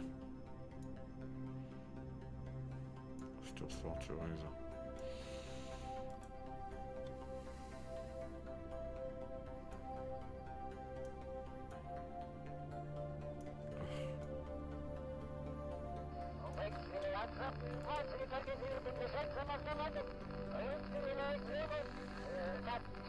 Okay, why don't you delete the maneuver and start again and just do prograde this time until you get a closest approach, because we did see one, and then we'll just constantly work on trying to improve that. Yeah, because I just thought the one I did get, I just thought it used such a horrendous amount of Delta V.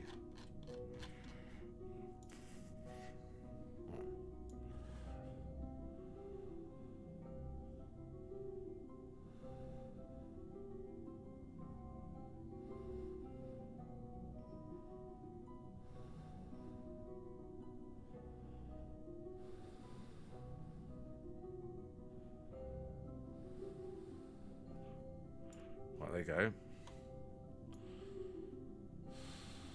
So now, just using the tool in the bottom left, we need to utilize everything in small increments to get that closer together, including positioning of the maneuver. Right. Just moving it back and forth slightly using those center buttons can have a massive effect on your closest approach.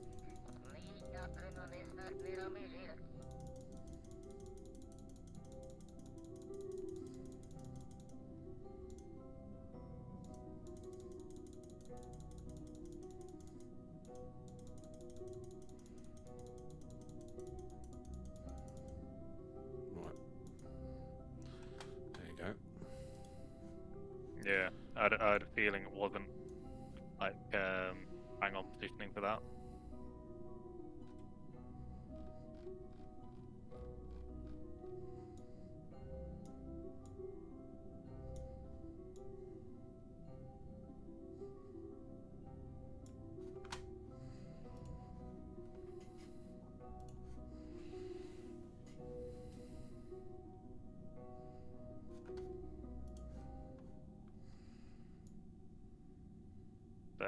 Now try doing a little bit of inclination at the same time. No, I'm just doing a bit of a radial.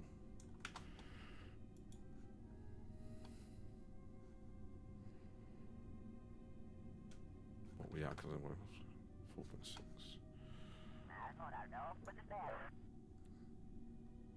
No, it's still.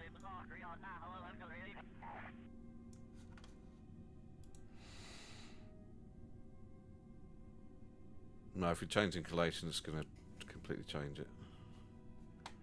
Okay.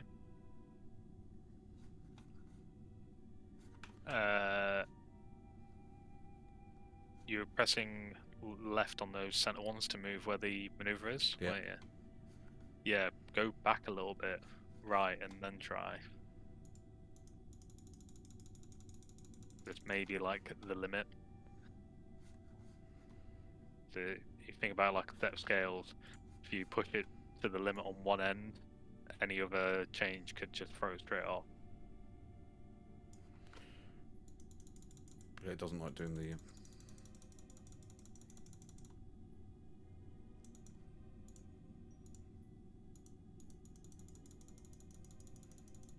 Okay, just drop the descending node to around 2 either way, and then start giving it a bit of radial.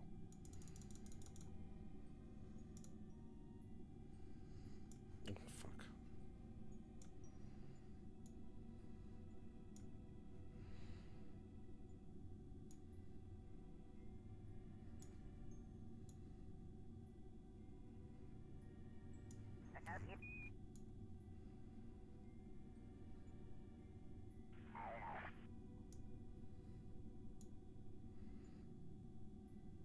Right, there's something.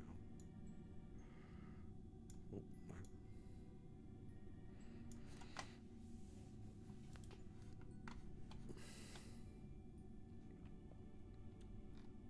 Yeah, hold on. Right, now you want to be going a bit of prograde, I think. Retrograde, sorry. Yeah, it's gonna say retrograde.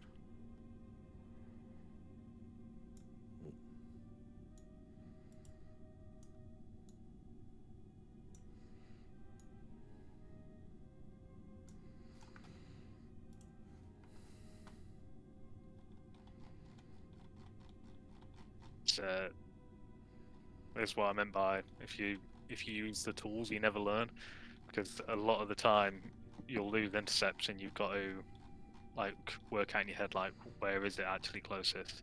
It's not telling you, and this is one of those moments. Okay,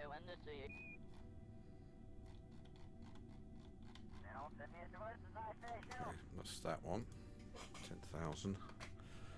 Then radial, did you say? No, I still think you need more retro.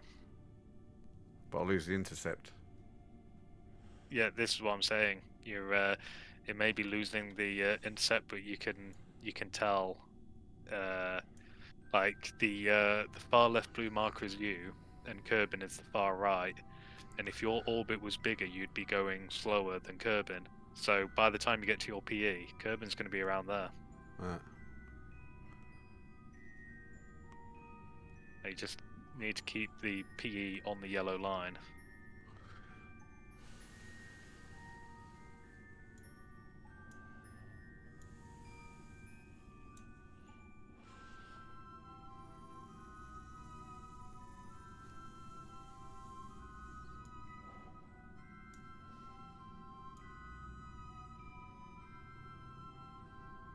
Why is it?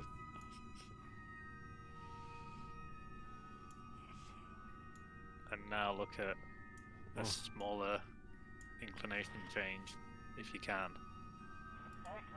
It's still the same. We're still about 11 million. Yeah, it's not.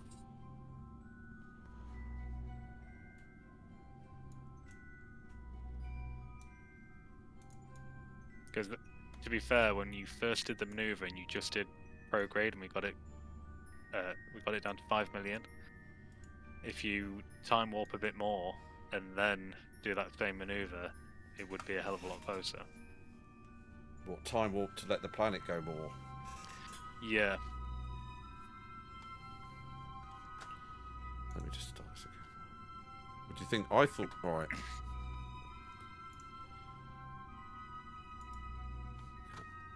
Yeah, long range planet transfers are hard because further away you are, the more planets move. So it doesn't need to be much. Come here. Shit. You mentioned Moho very early on, Yeah. and yeah, Moho will get in 10 orbits just on your way there. It's so hard to get the right intercept for it. Why can't I zoom in? Oh, there you go.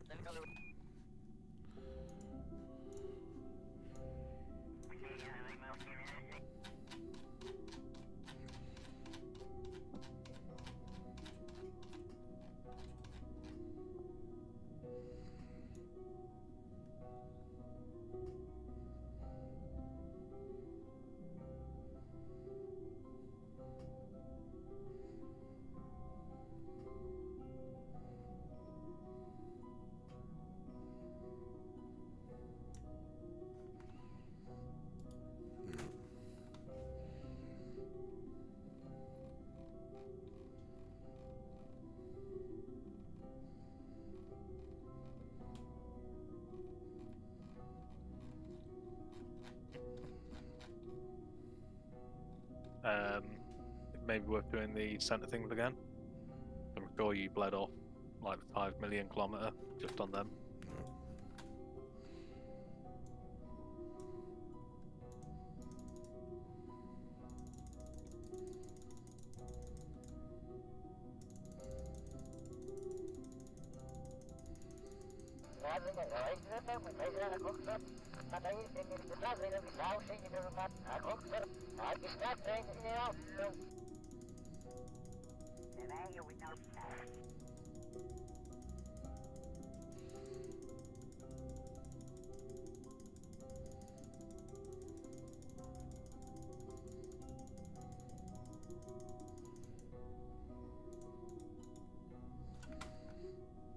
Right.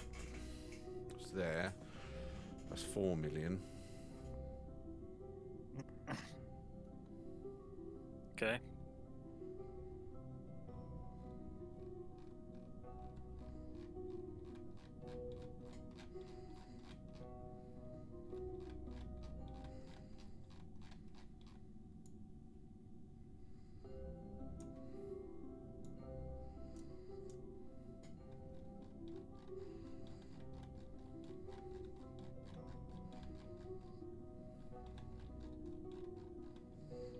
Oh, bring it back. There we go.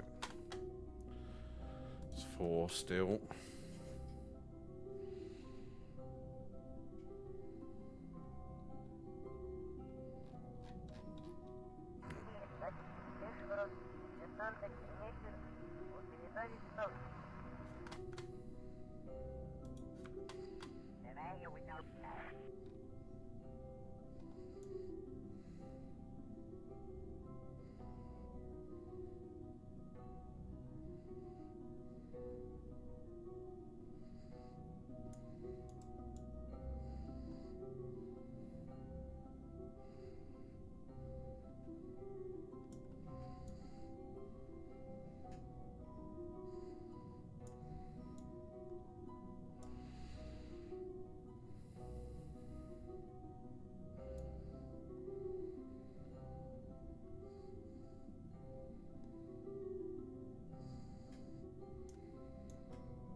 Still nothing.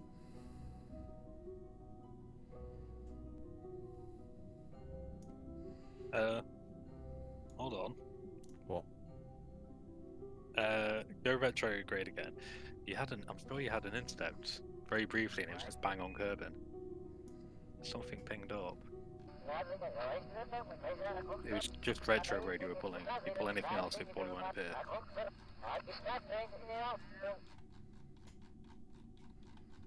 Yeah. What was that?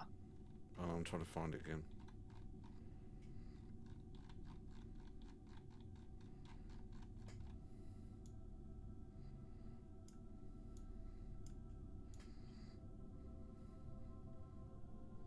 Ah.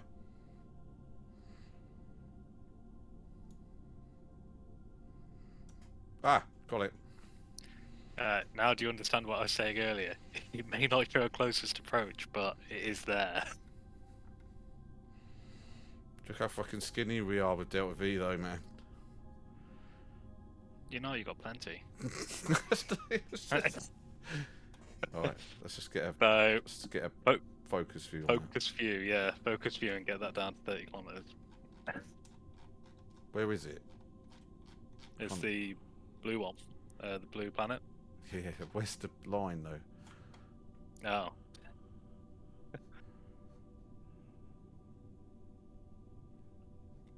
That's Duna. Oh, what is Juno intercept? God damn it. Okay, back to drawing board.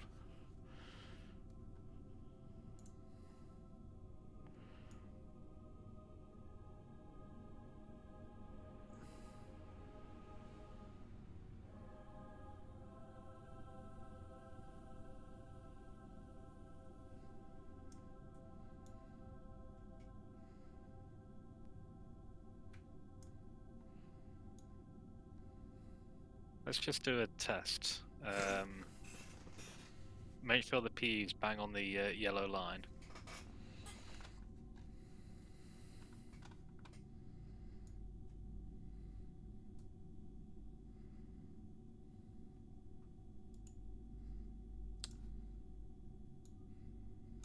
Yep.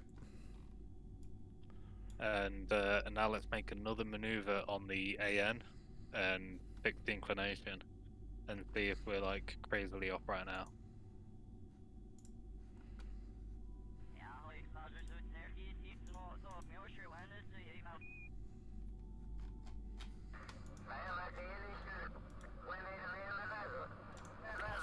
It's fucking stupid.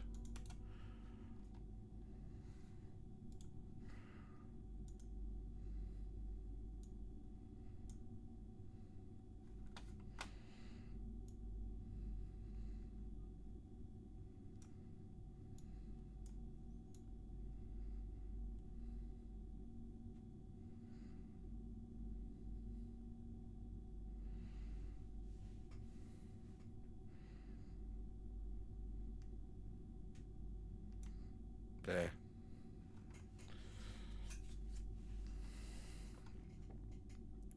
Still 4 million away.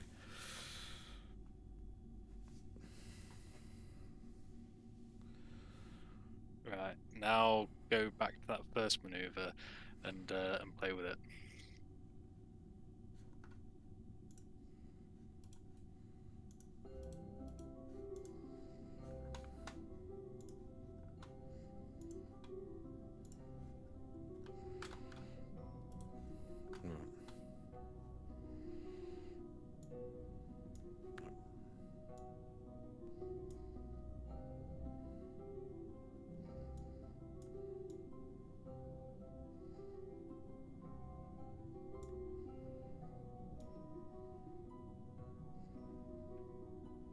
Something in like radial is probably the best option here.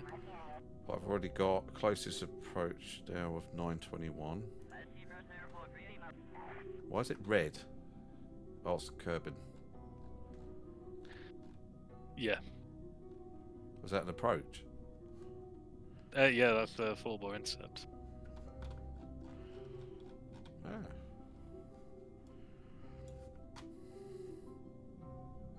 I say we weren't ridiculously off. It was it's crazy inclinations that make things harder. But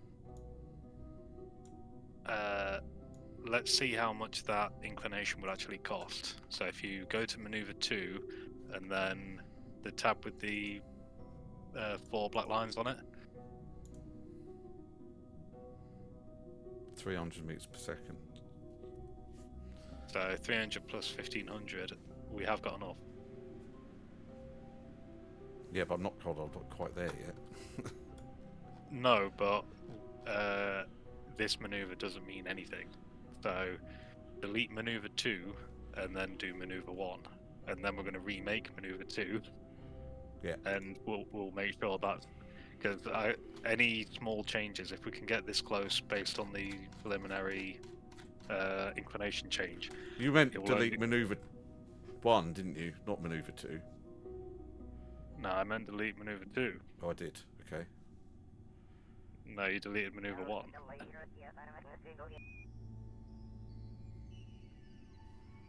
No, this is maneuver 1. Well, it is now that you've deleted maneuver That was 1. 2 became 1. Ooh. It's Alright. all good. We just do the inclination. Well, we can't do the inclination because We haven't got that. Yeah, but it's very simple to get back maneuver 1. All we need to do is move prograde to the yellow line. So delete this maneuver, put 1 back where it originally was, and prograde till P is on the yellow line for Kerbal. Oh, but now I can't see it. Pain in the arse.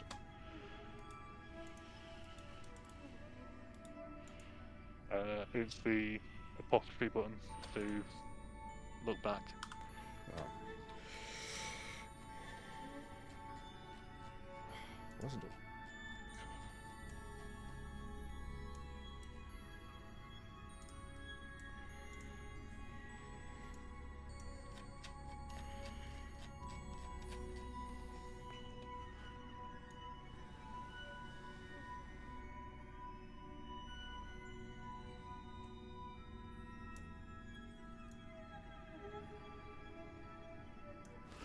Okay. And then was it make the anti-normal, wasn't it? Yep.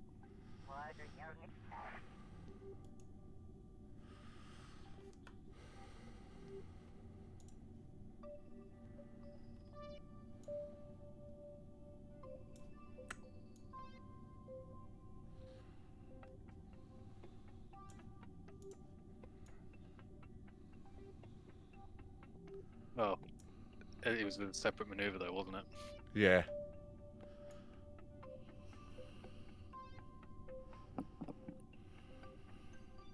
Ah, no, this is here anyway. Move it around again.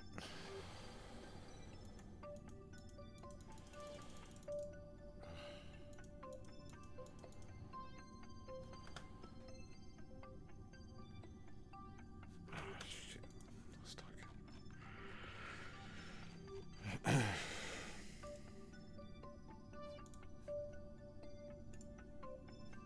Click the fucking land.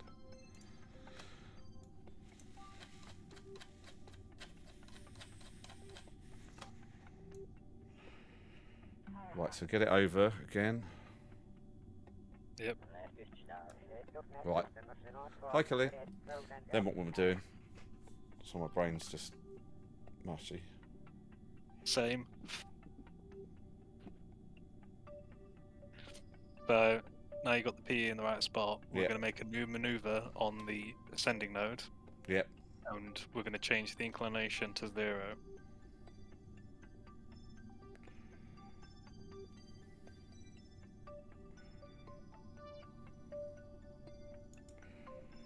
Right. Add maneuver. Yep. And then.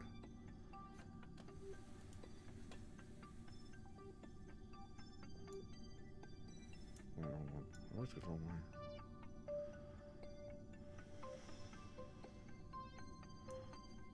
Yeah.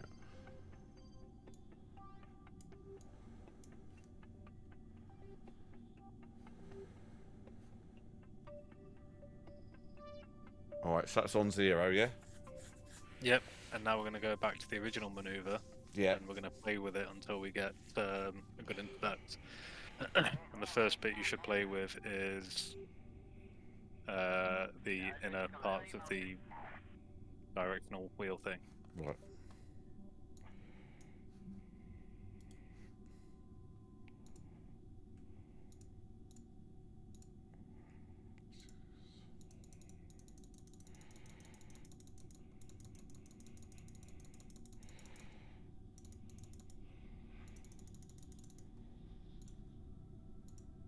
Right. Too far.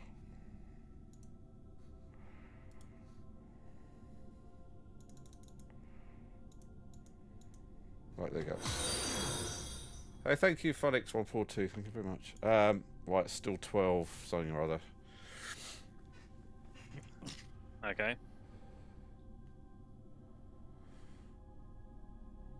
And now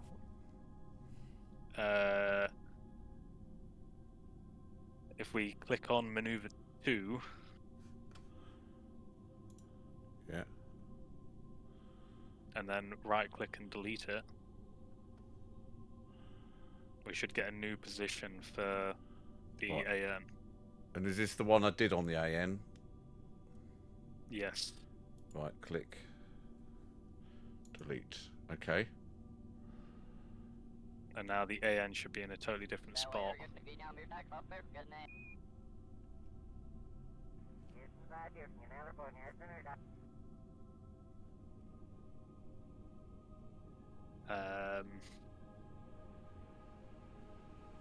But let's redo that.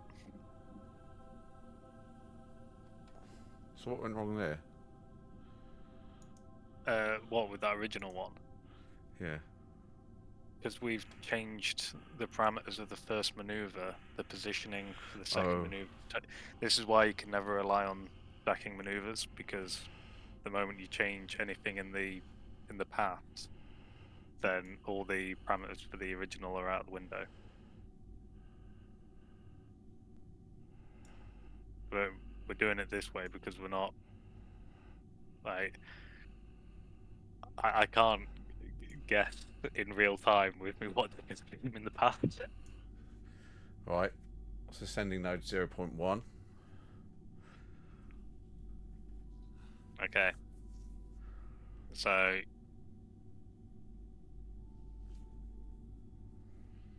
now if we go back to maneuver 1 and then start playing with it, we want to get it as close as possible. Right. Because we had this earlier.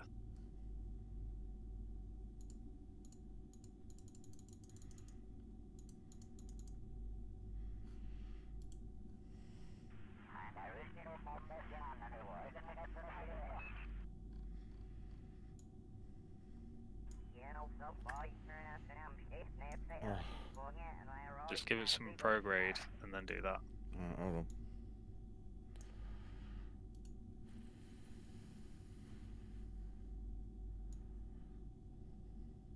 Oh, yeah.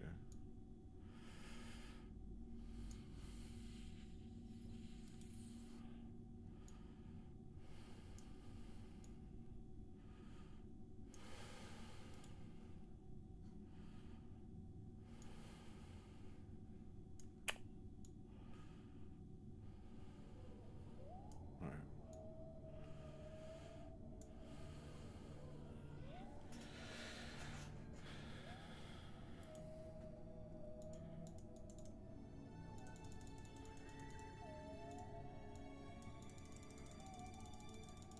Give it a tiny bit of prograde and then go back to those central buttons.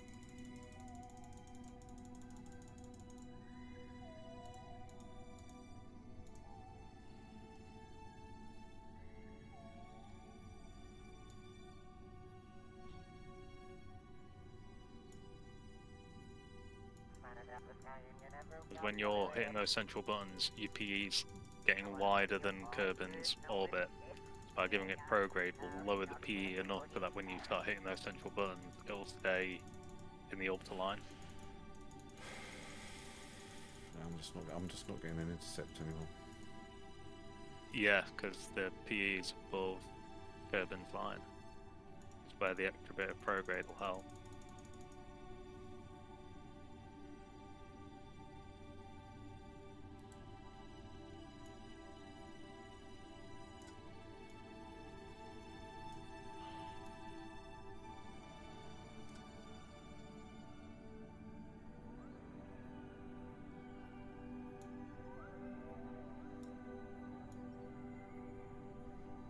Oh, for fuck's sake.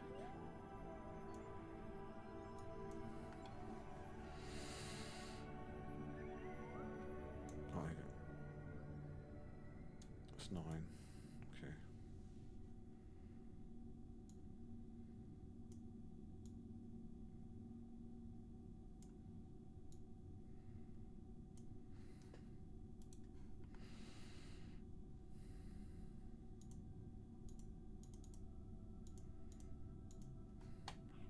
Why can't you fucking keep the numbers on?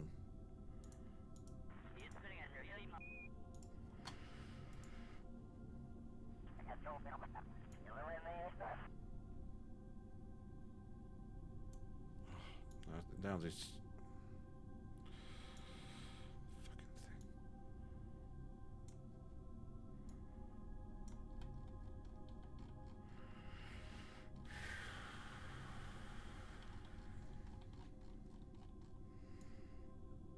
fucking thing.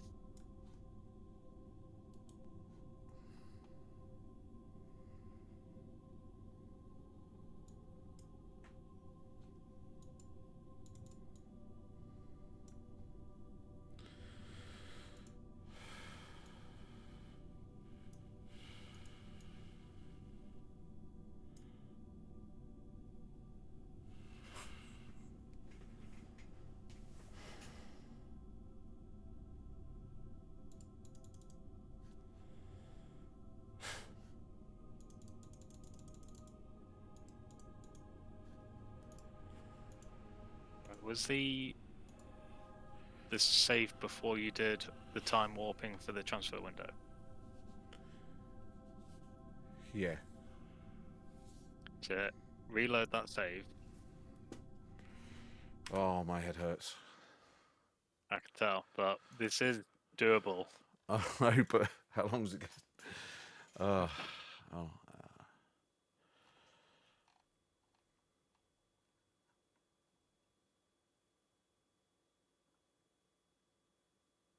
We have been at it a long time.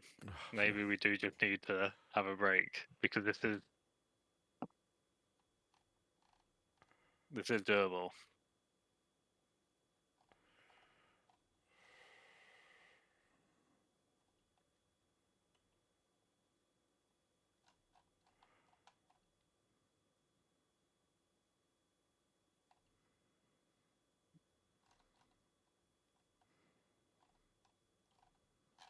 Dres party.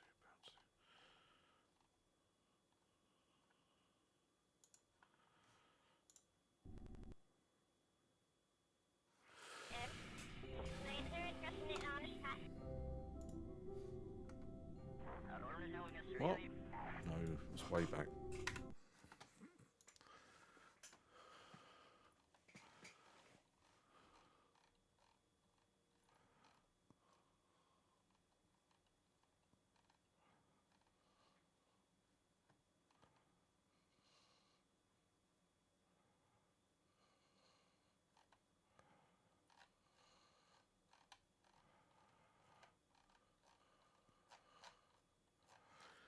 Oh, where is it? Definitely saved it.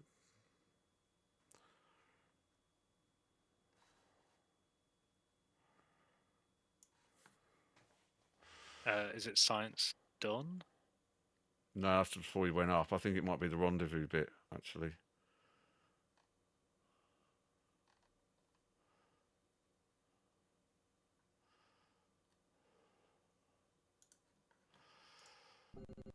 That could be just before you docked. Really need to delete some of these. I'm sure. Yeah, because we transferred all the science, didn't we? Definitely saved. Yeah. I definitely did.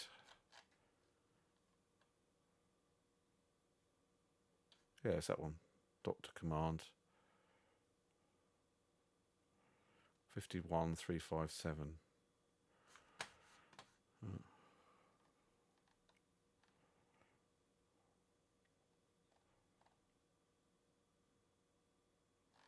520. Hold on. Doctor Command sounds right.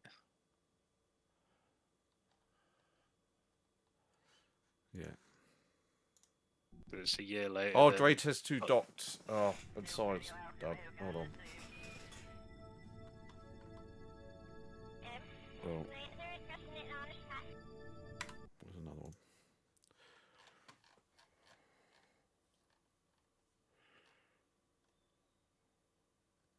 Yeah, if you... That looked like it. but There, if you that one. right This click- one's this one. Here it is. It's this one.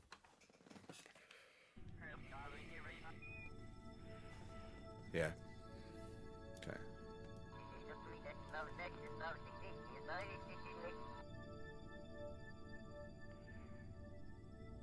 I haven't moved the fuel yet, though, have we?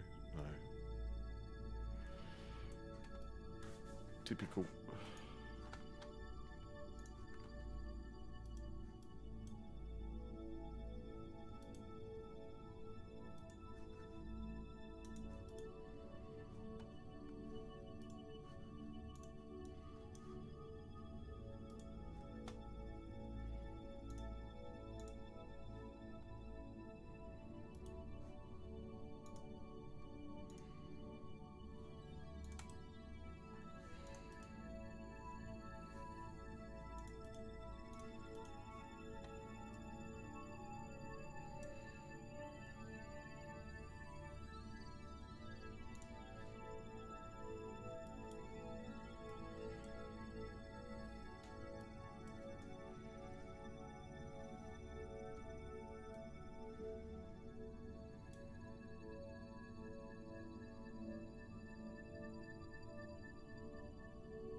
us back to where we were.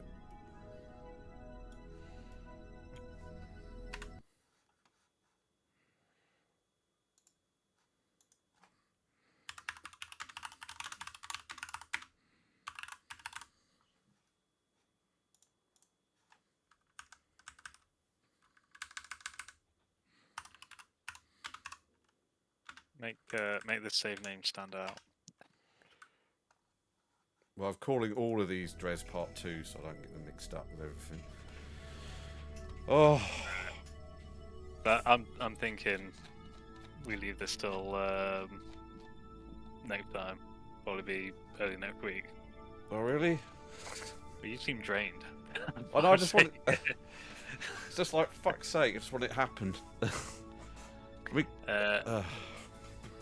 I'm happy to continue. Like, I get half an hour longer. I just want to try and get this done.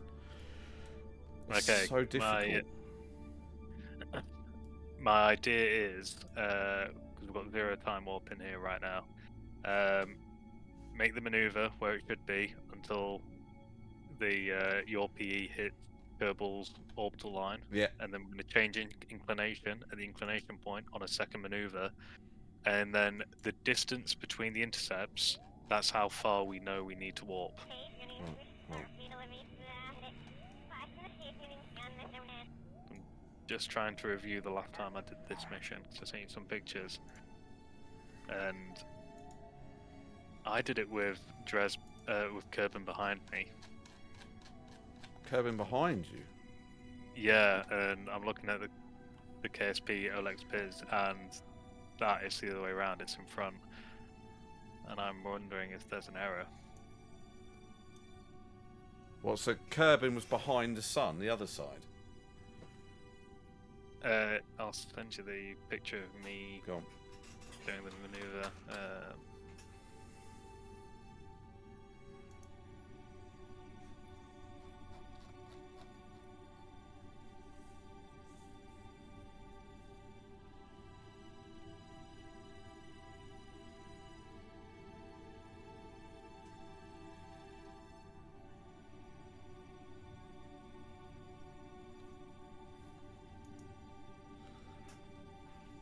Where's you?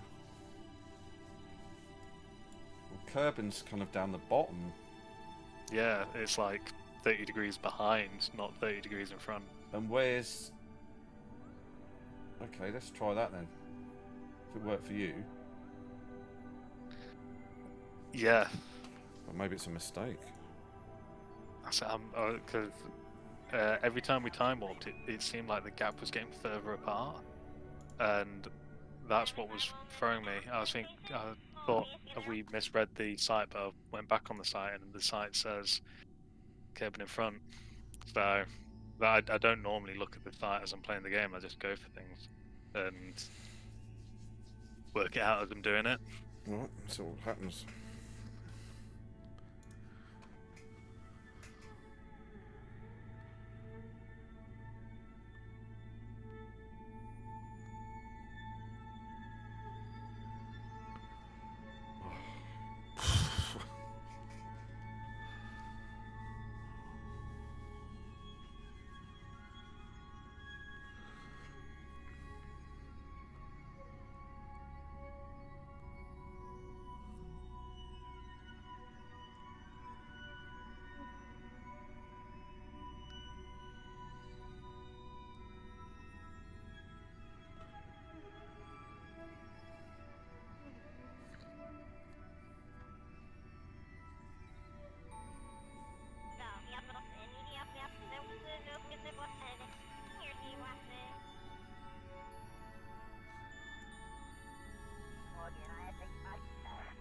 Sorting out where that moon is as well, because that gives me an indication. Yeah. It's a bit further round. Yours looks a bit different to mine, but... Well, it depends what time of year it is, I suppose, isn't it? Yeah. Yeah, so I As long as can't... we just concentrate on where Kerbal is to Dres. So it looks like it's... There. There? How we do? wait for the delay.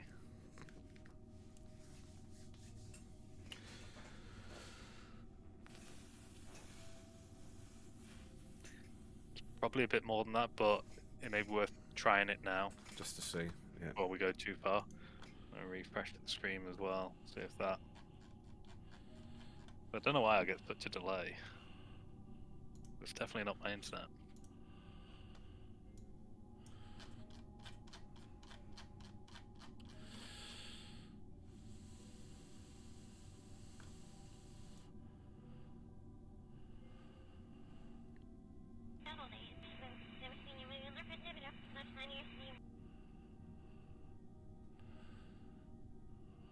There's definitely a lot less needed. Oh, you got P. Oh, that's on the mon. We don't want to sign. No, just make sure he's on that yellow line, and then we'll make a new maneuver at ascending node. Set it until its target. Go away. In and out, in and out. Right.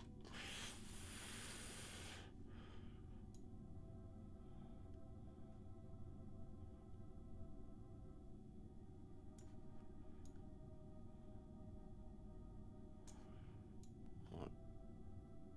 That's an intercept. Oh, it's even further away. Yeah, just make sure it's your purple PE is on the yellow line.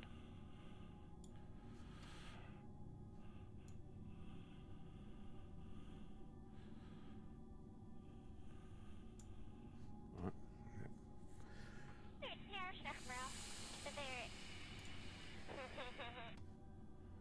Dial the radial in as well. Not the radial in. Do your hand jig. Yeah.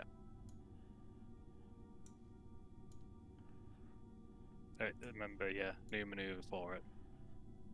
Oh really? Oh okay. Yeah, yeah. Yeah, we want to Shit. keep this completely clean. Fuck's sake. If you click on the the other tab with the 3 lines, you can Oh, just delete it. Oh, okay. Didn't know. yeah, you can type in 0 where We've messed the up. Okay.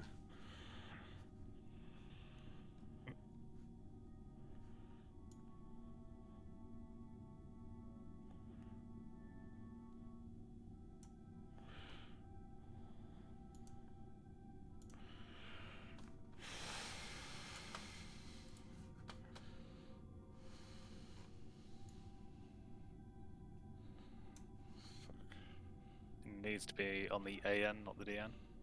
Oh, does it? Guess what? Oh, sorry. Yeah, yeah.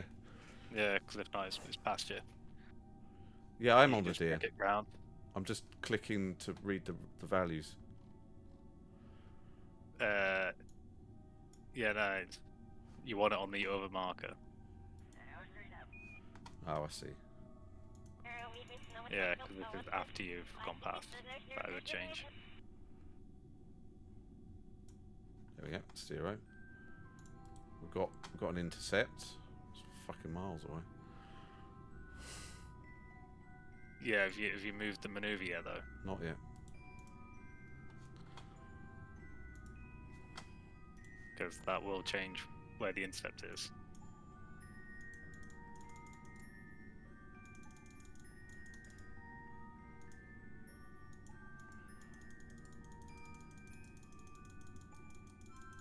You still need to move the second maneuver. It's in completely the wrong spot. What do you mean the second? Why? Because it's after you passed Kerbal.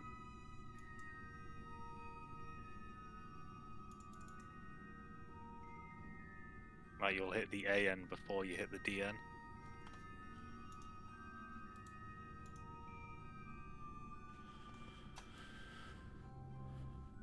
The DN's here. Yes, so you'll hit the AN before you hit the DN. That's why you need the second maneuver to be on the AN, not the DN. Oh, okay. So So you can just drag it round to the AN. yeah.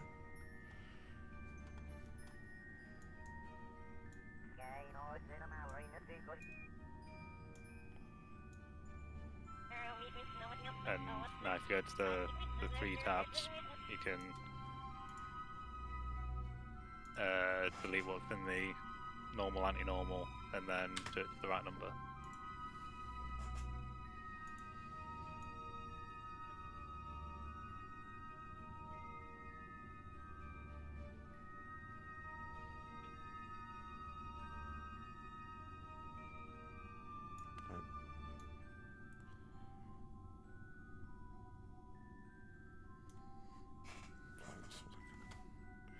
Alright, now we're looking a hell of a lot better. Right.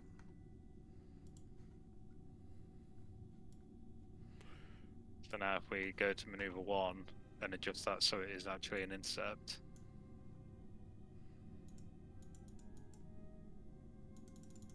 I suggest you start with the central buttons before you do anything else. Yeah, that's what I'm doing.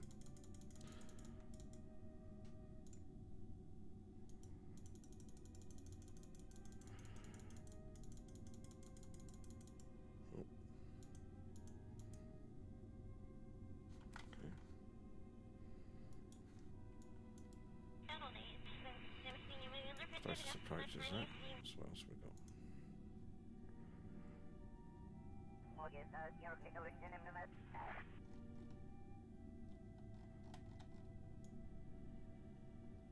Oh. Why's the bloody outs are so shit? 368.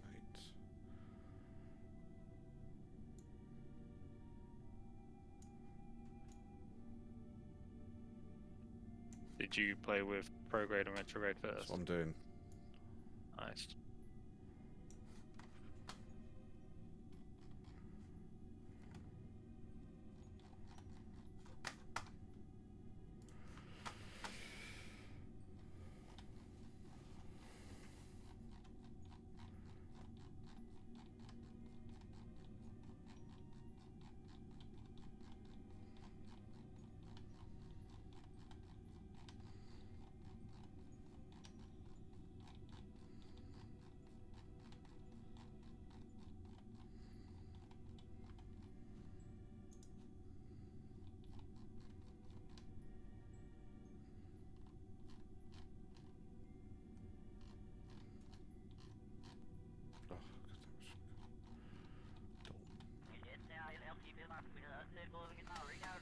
Right, it's down to 1.6 million.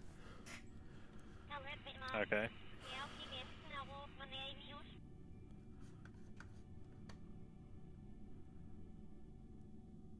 So,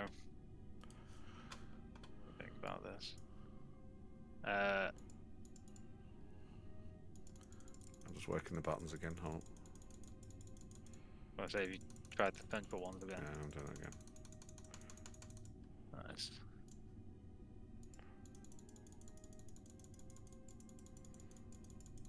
$800, $700,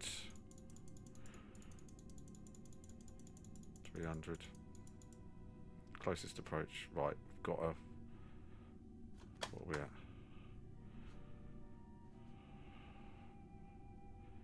No, don't care about that. Closest approach is that. No.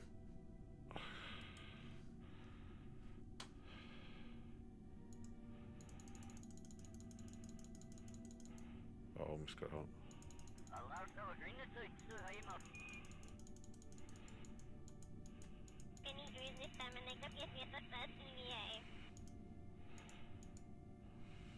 There, we got one. Okay. Now, just do a normal quick save. What is that, F5? Yeah. Okay. Yeah, just do one of them. Yeah. Okay. And now delete maneuver 2. So click on it, right click, delete, and then we're just going to do this burn you've made.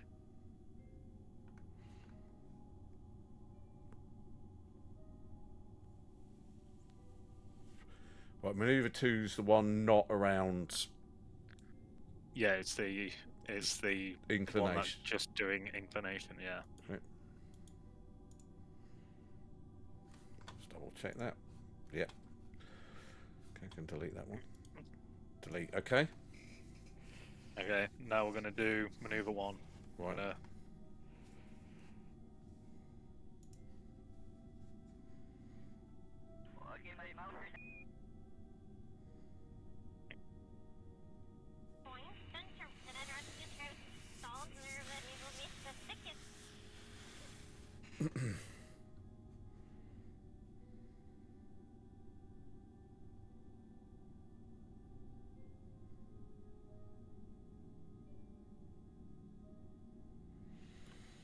So I'm going to do a proper save as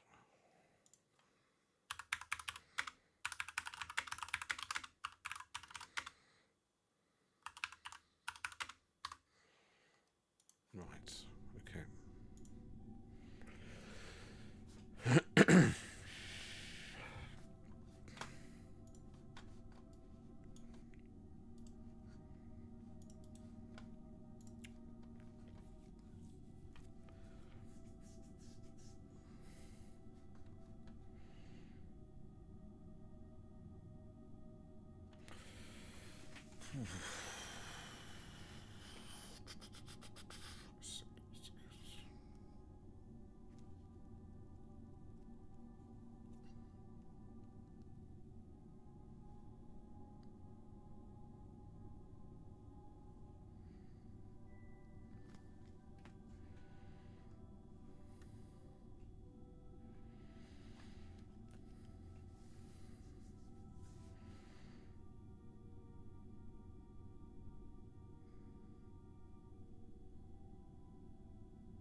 Hey, Aiden, no, I've been off today. We're doing a whole day of Kerbal. And my brain feels like it's made of mashed potato. Come on, brain.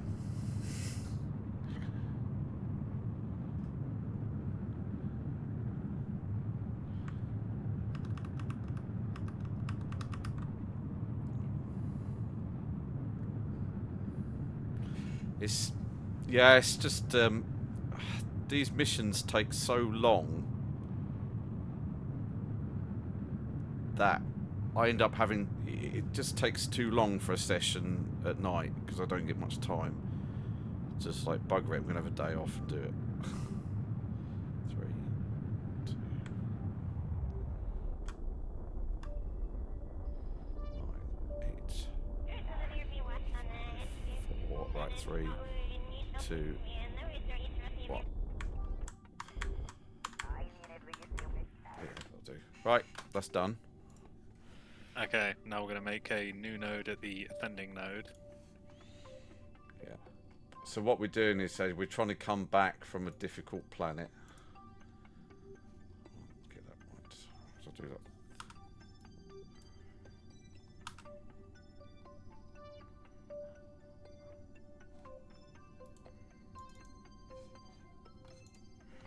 Split up. So that node a bit better. Yep, okay.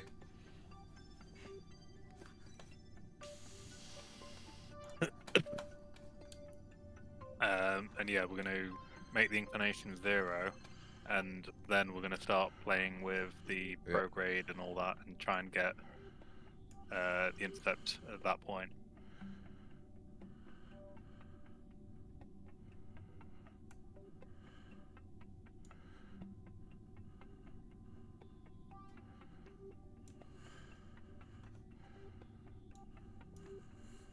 There we go.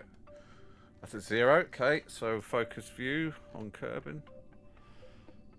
We've got fucking 200. Jesus Christ. Yeah, no, it's plenty. Don't say it's loads. But it is. No, it'll cost maybe 50 to actually get 30 kilometers, but it's all going to be done in this burn. So just start playing with that maneuver you just made, and get that PE down to 30. Right, so that's always the...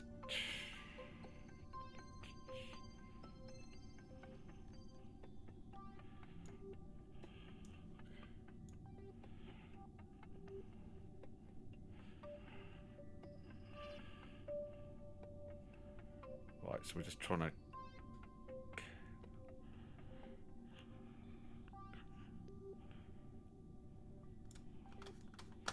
What's that now? 8, not quite... Oh, bollocks, what happened there? A bit funny.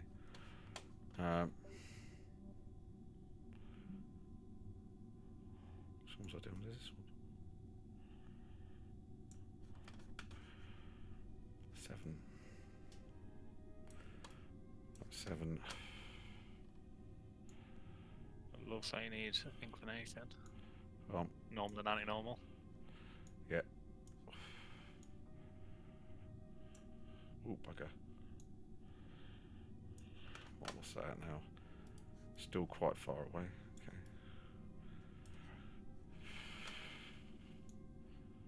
No, this one.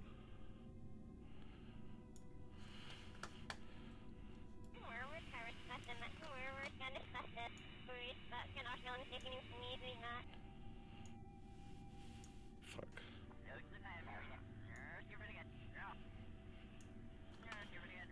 Right, just bring it.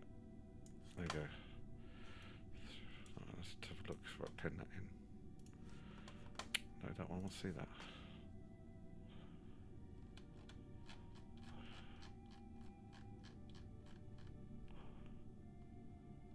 Right, 31. We happy? We're happy. We're happy. Because what have you got? 820? Yes, One? skinny.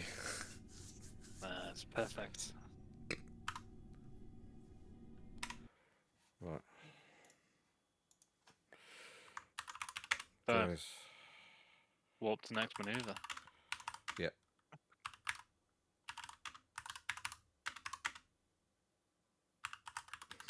Right, so we're almost there. Save. Walk to next maneuver. Walk to next maneuver. Oh, it's a year away. Fucking hell.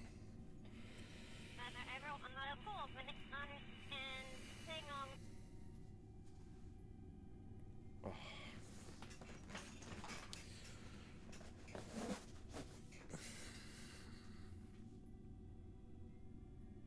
You on tonight, 80?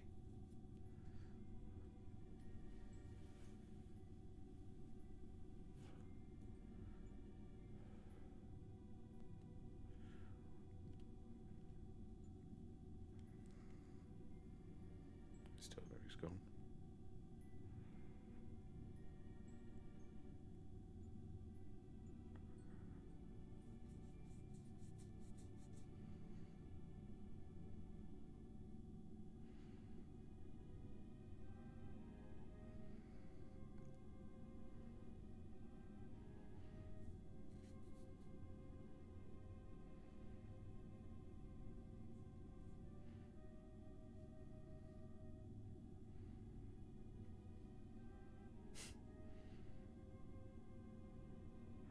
The lines go nuts.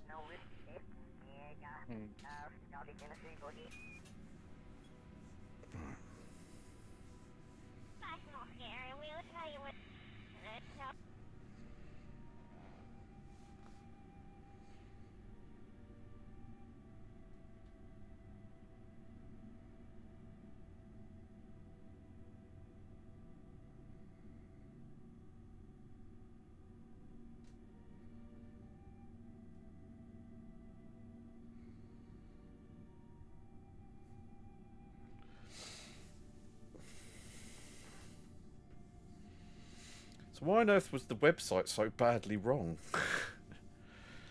I don't know. Won't be using that anymore. This is very old. It was made in 2012. My It daughter does was say the born. copyright carries on to 2023, so... the last update was the 10-year anniversary of KSP, which would have been 2022, and they did remodel planets in one of the last updates. Okay.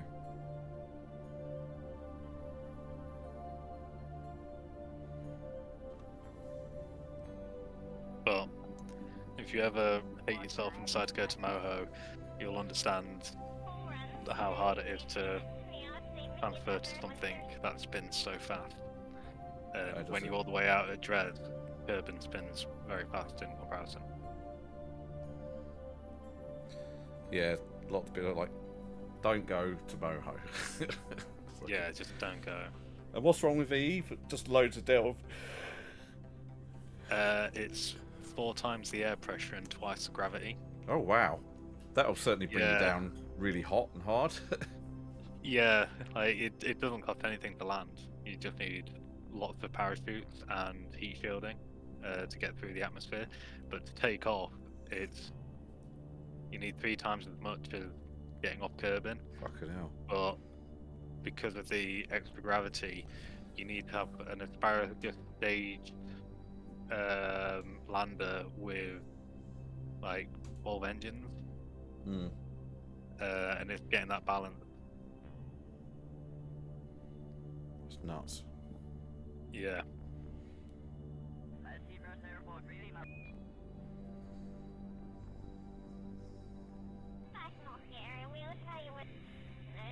Right, you ready? 6, 5, 4, 3, 2, 1.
Here it comes.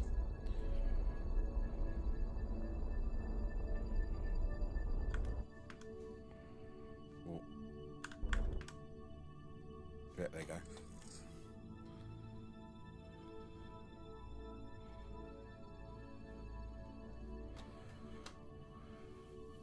Oh no, that's too low, you prick. It's okay. You were pointed at anti-normal, I believe. Right. So if you switch it to normal. Yeah, and then just give it a bit more. Right, just a tiny weeny Well, I'm going to suggest once you're beaming there and completely stationary, turn on docking mode, RCS, and then just give it a slight tap. Oh yeah, like we did before, yeah. Yeah.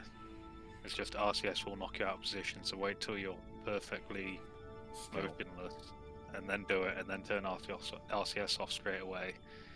Because, yeah, RCS can soon throw you out of alignment. Right. I'm nervous. It's all good. You can always press F5. I have done.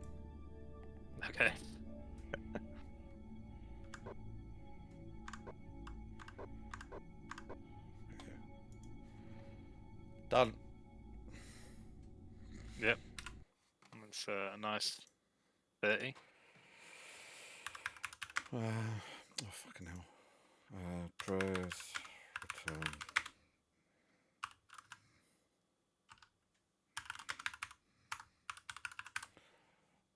Right. So I'm going to walk down to about here. That's definitely the right side. It's there. That's the wrong side. Why? Remember me saying on the yellow line, one will have a circle at the end of it, and one has no circle on the end of it. Yeah. The one with the circle at the end says escape, so you're entering on the Oh, one yeah. without the circle. Oh, yeah, sorry, I see what you mean. Sorry. Yeah. Yeah.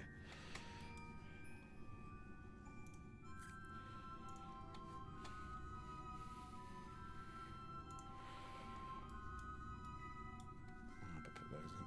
So blow up.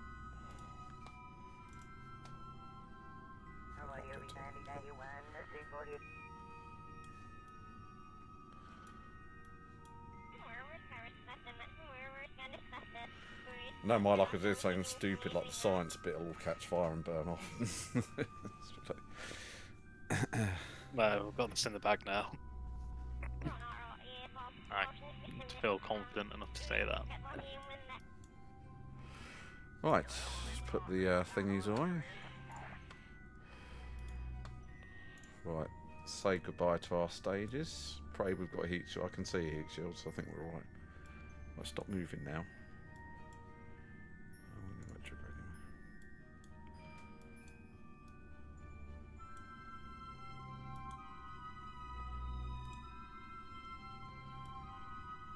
Stop moving, piece of shit.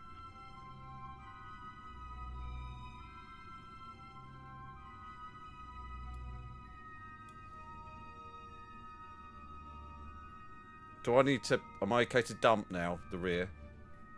You are, but I wouldn't do it whilst aiming retrograde. Aim anti-normal or radial, anything but retrograde. Okay, so hit it. I didn't know if I'd have to do any burn to slow myself down. No, the heat shield can take it.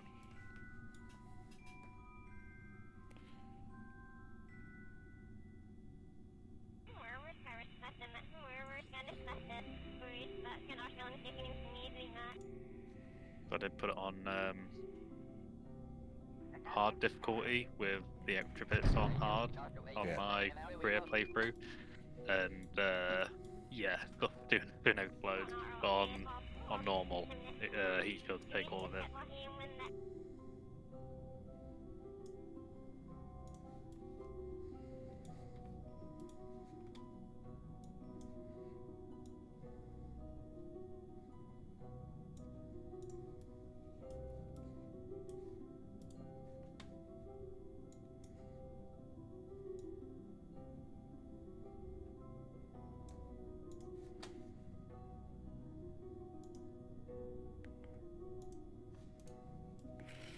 Right. Time for landing then. Yep. Oh, we're going to come in pretty quickly. There we go. Fingers crossed. Not as quickly as when you were in the lander. That's fine. That's just... Oh, that's unfortunate, wasn't it? Yeah. Have you been able to aero brake without using a heat shield then successfully? Yeah.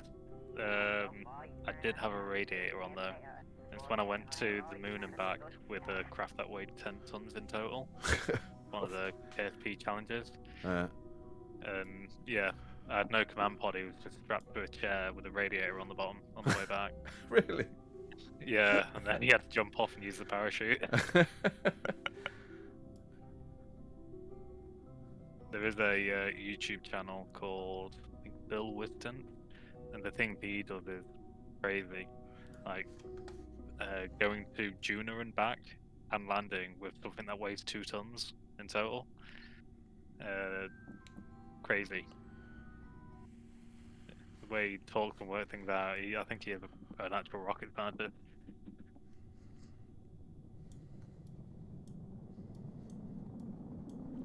go.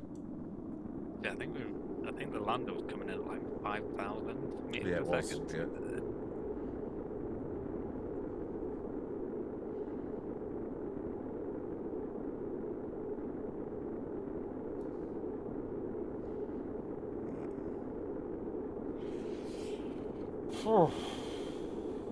Yeah, it was a long 5 hours. Yeah, isn't it? Now, But at least the next few times you play Kerbal, you've got I've got a all lot the to light think about. stuff and shuttles, and yeah, you can do a lot of messing about without having to worry about interplanetary transfer windows. I want to put some satellites in orbit as well, like round Duna and Dres and stuff. Well, if you do start developing space planes, SSDOs and shuttles, putting satellites inside their cargo bays is always fun little missions you can do. But the trouble Where you is could, that I wouldn't. If I wanted to like put a satellite around Dres, for example, I have to take a manned mission, don't I? Because I can't use any manoeuvres. no, you can. It all depends on what you unlock, because Yeah. the high level probes have all the maneuvers unlocked. Well, have all the SES things unlocked. Okay. And as long as you've got a comms connection to the KSC, then you can do maneuvers. Right, we're coming in now.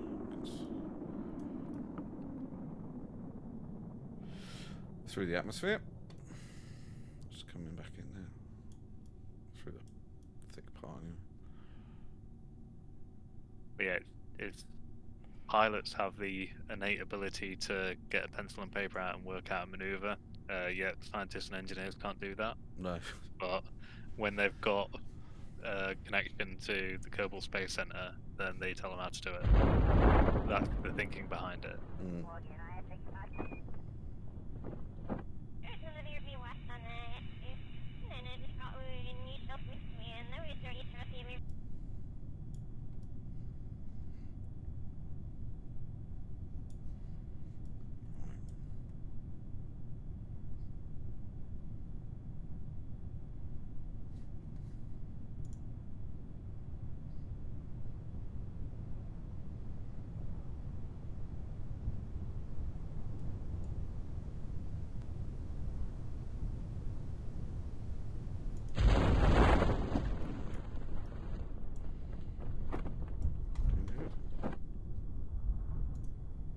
I'm gonna guess 2,200 science.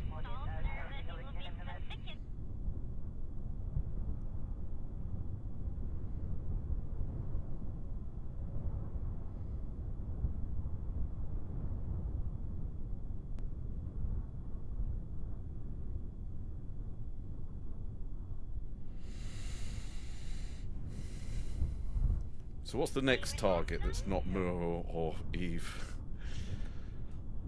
One of Eve's moons supposed to be fairly easier, isn't it? It's like the exact opposite of Eve. It's got that little gravity, you can't actually land. Oh, okay. Yeah, you like hover right next to it. But no, there's some fascinating places to go. Joule, which is the analog for Saturn, I think, has got maybe 8 moons, Oh, come on. and one of them has oxygen, so you can take jet engines there. And Joule is quite easy to get to. It's got such a large sphere of influence, but it is further away than Dres. So. Yeah. Here we go. Splashes.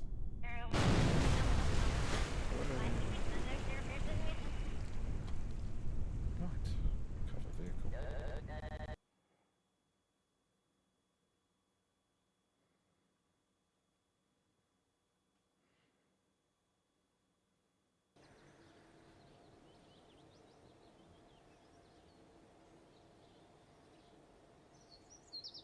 $1885 science.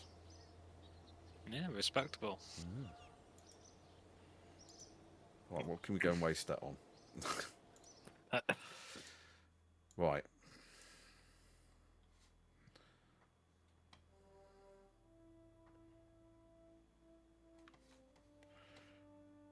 Very heavy rocketry. What do we get on that? Ooh, some big ass engines. Yeah, it's just how much does that cost? It's probably gonna 500. wipe out. Yeah. It's really good stuff, don't get me wrong, but what do you actually want to do in this game next? I don't know. I thought about getting the heavy rocketry and the supersonic flight bits to mess about with more space planes as well. Because the one after supersonic flight, what's on that? High altitude flight. Yeah, and is that the Whiplash engine?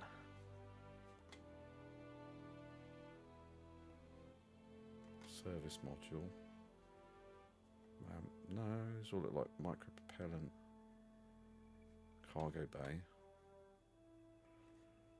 Ah, it's a surprise. I'm guessing it's the There's one after that. there's a Panther afterburning turbofan in the next one. Yeah, the Panther's great. It's just it doesn't do high altitude, and if you're wanting to do like SSTOs, you really need the engines after that. But Yeah, if you're doing that's shuttles, then you can use just normal rocket engines. so. Yeah, the Whiplash is in a hypersonic. Yeah. So that's hold on. 160, 300. That's all right. That's doable. It's 800, and we've still got enough to get heavy rocketry. Yeah, if you've got it. I think so. Yeah. Because realistically, you do want the one after hypersonic flight for true SSTO, because that's the Rapier engine, which is a jet engine that can turn into rocket mode, and it'll start drinking oxidizer.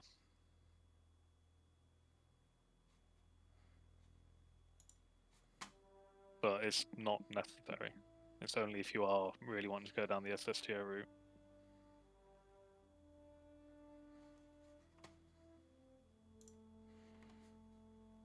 Yeah, we can't afford that anyway. Yeah, that's the Rapier. Yeah. How you doing, Emprix?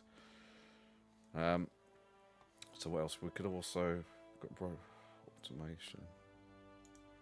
So there's the rovers as well that you could do. Because like the Mun isn't just one biome. There's like 8. So as long as you land in a different spot, you can get an EV 500 science just going back to the moon. And if you take rovers with like scanning arms, that's a completely fun thing to do. It's entirely up to you what you unlock.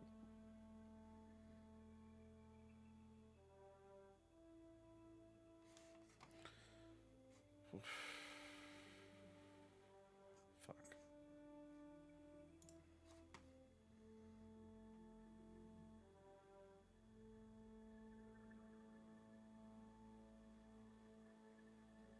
I was just seeing what automation there was. Tenor. Commutron. Drone core. I think heavy rocketry's going to have to be a must, though.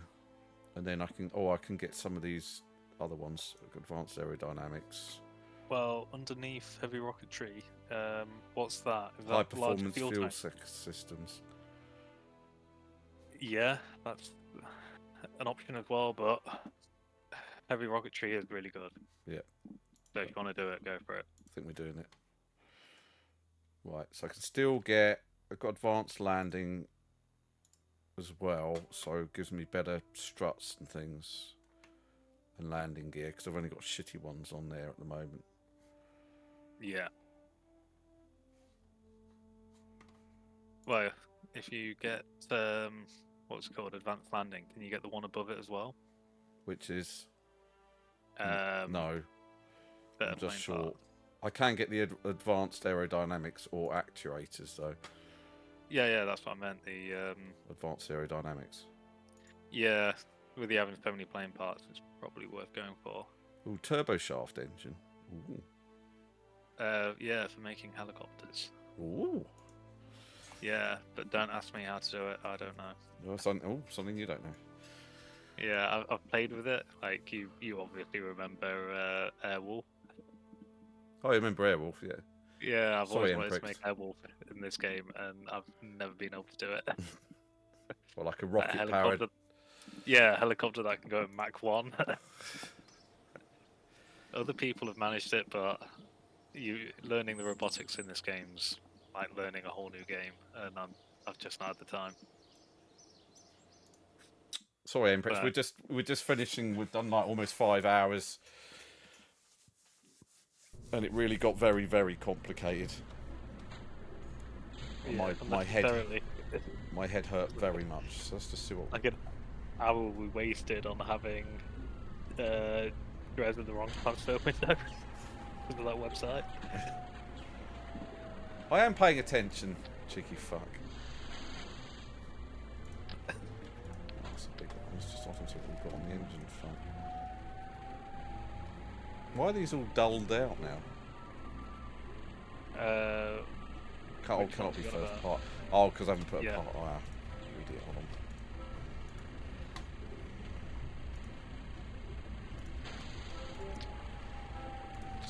Let me see what these are like. What we got now? The mammoth. Look at the size of that. Fuck, 4,000 kilonewtons. Yeah, pretty good. The real treat is the Vector though. The what? The Oh yeah. Vector engine. Because if you stick the Mammoth on and see how big that is, and then put a Vector next to it, if you have an engine plate, you can put eight or 9 Vectors on. Oh, it's tiny. Yeah, it's what, 700 kilonewtons?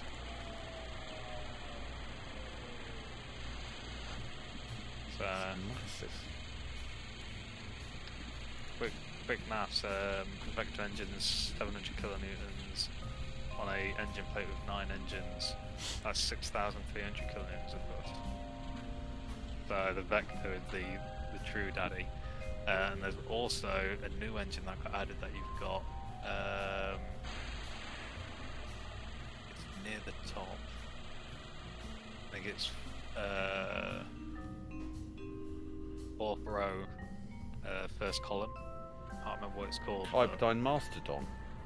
Yeah, the Mastodon is one of the most powerful engines.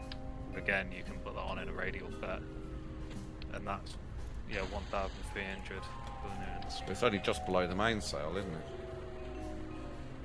I think it's better than the mainsail. Vacuum, it's just a mainsail. 1,500 the mainsail is.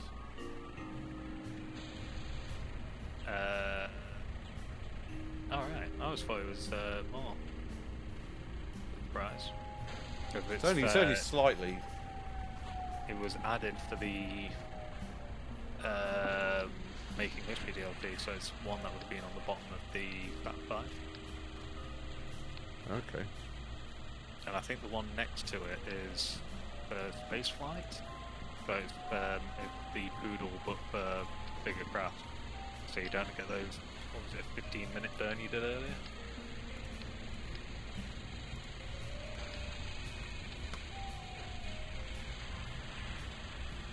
That's cool.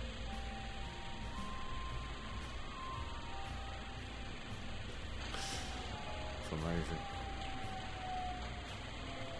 Perfect crap. I just want to see what that looks like. Oh. I don't know what Clean's playing.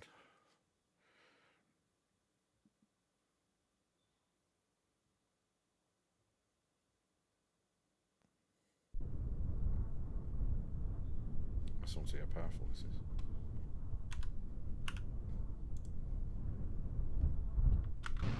Wow. Thrustaways could be through the roof, isn't it? Look at that go. That's nuts.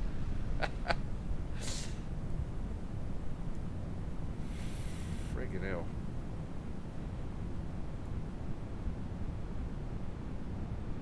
Platinum. Oh, the Order. I quite enjoyed the Order when it came out. I thought it looked good, but I heard bad things when it came out. I think it was too short. Is that what people said? A lot of people say Price? that though. Yeah. I do think it's improved in most games these days. Oh. That would have got up there quickly. Oh.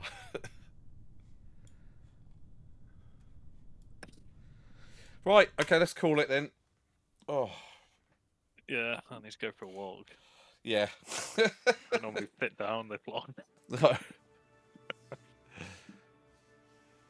Ay, ay, ay. It's been fun. It's good to finally get back from Dres with all that time. I can't help her, Imprix. It came in, you said you'd been off all day. Does it take you all day to get you a bed for your dog? I mean, Christ.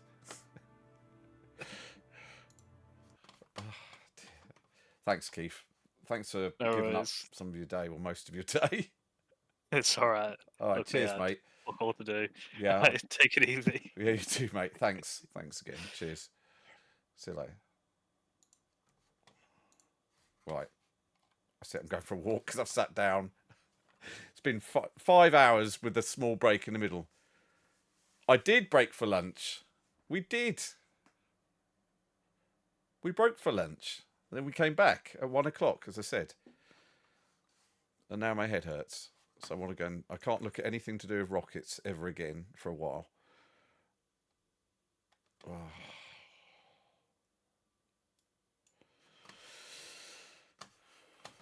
Yes.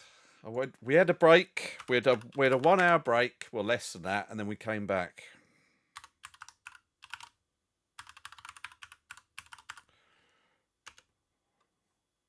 Oh, no, it's not. Oh. Well, I go and see my friend, Captain Baddistail, who I don't normally get to raid because she's not normally on when I do it. Thank you, everybody who's been watching Kerbin. I hope you've learned a lot. I have, and now my head hurts because there's no more room for new stuff. Thank you very much. Have a nice evening. Goodbye. What did that?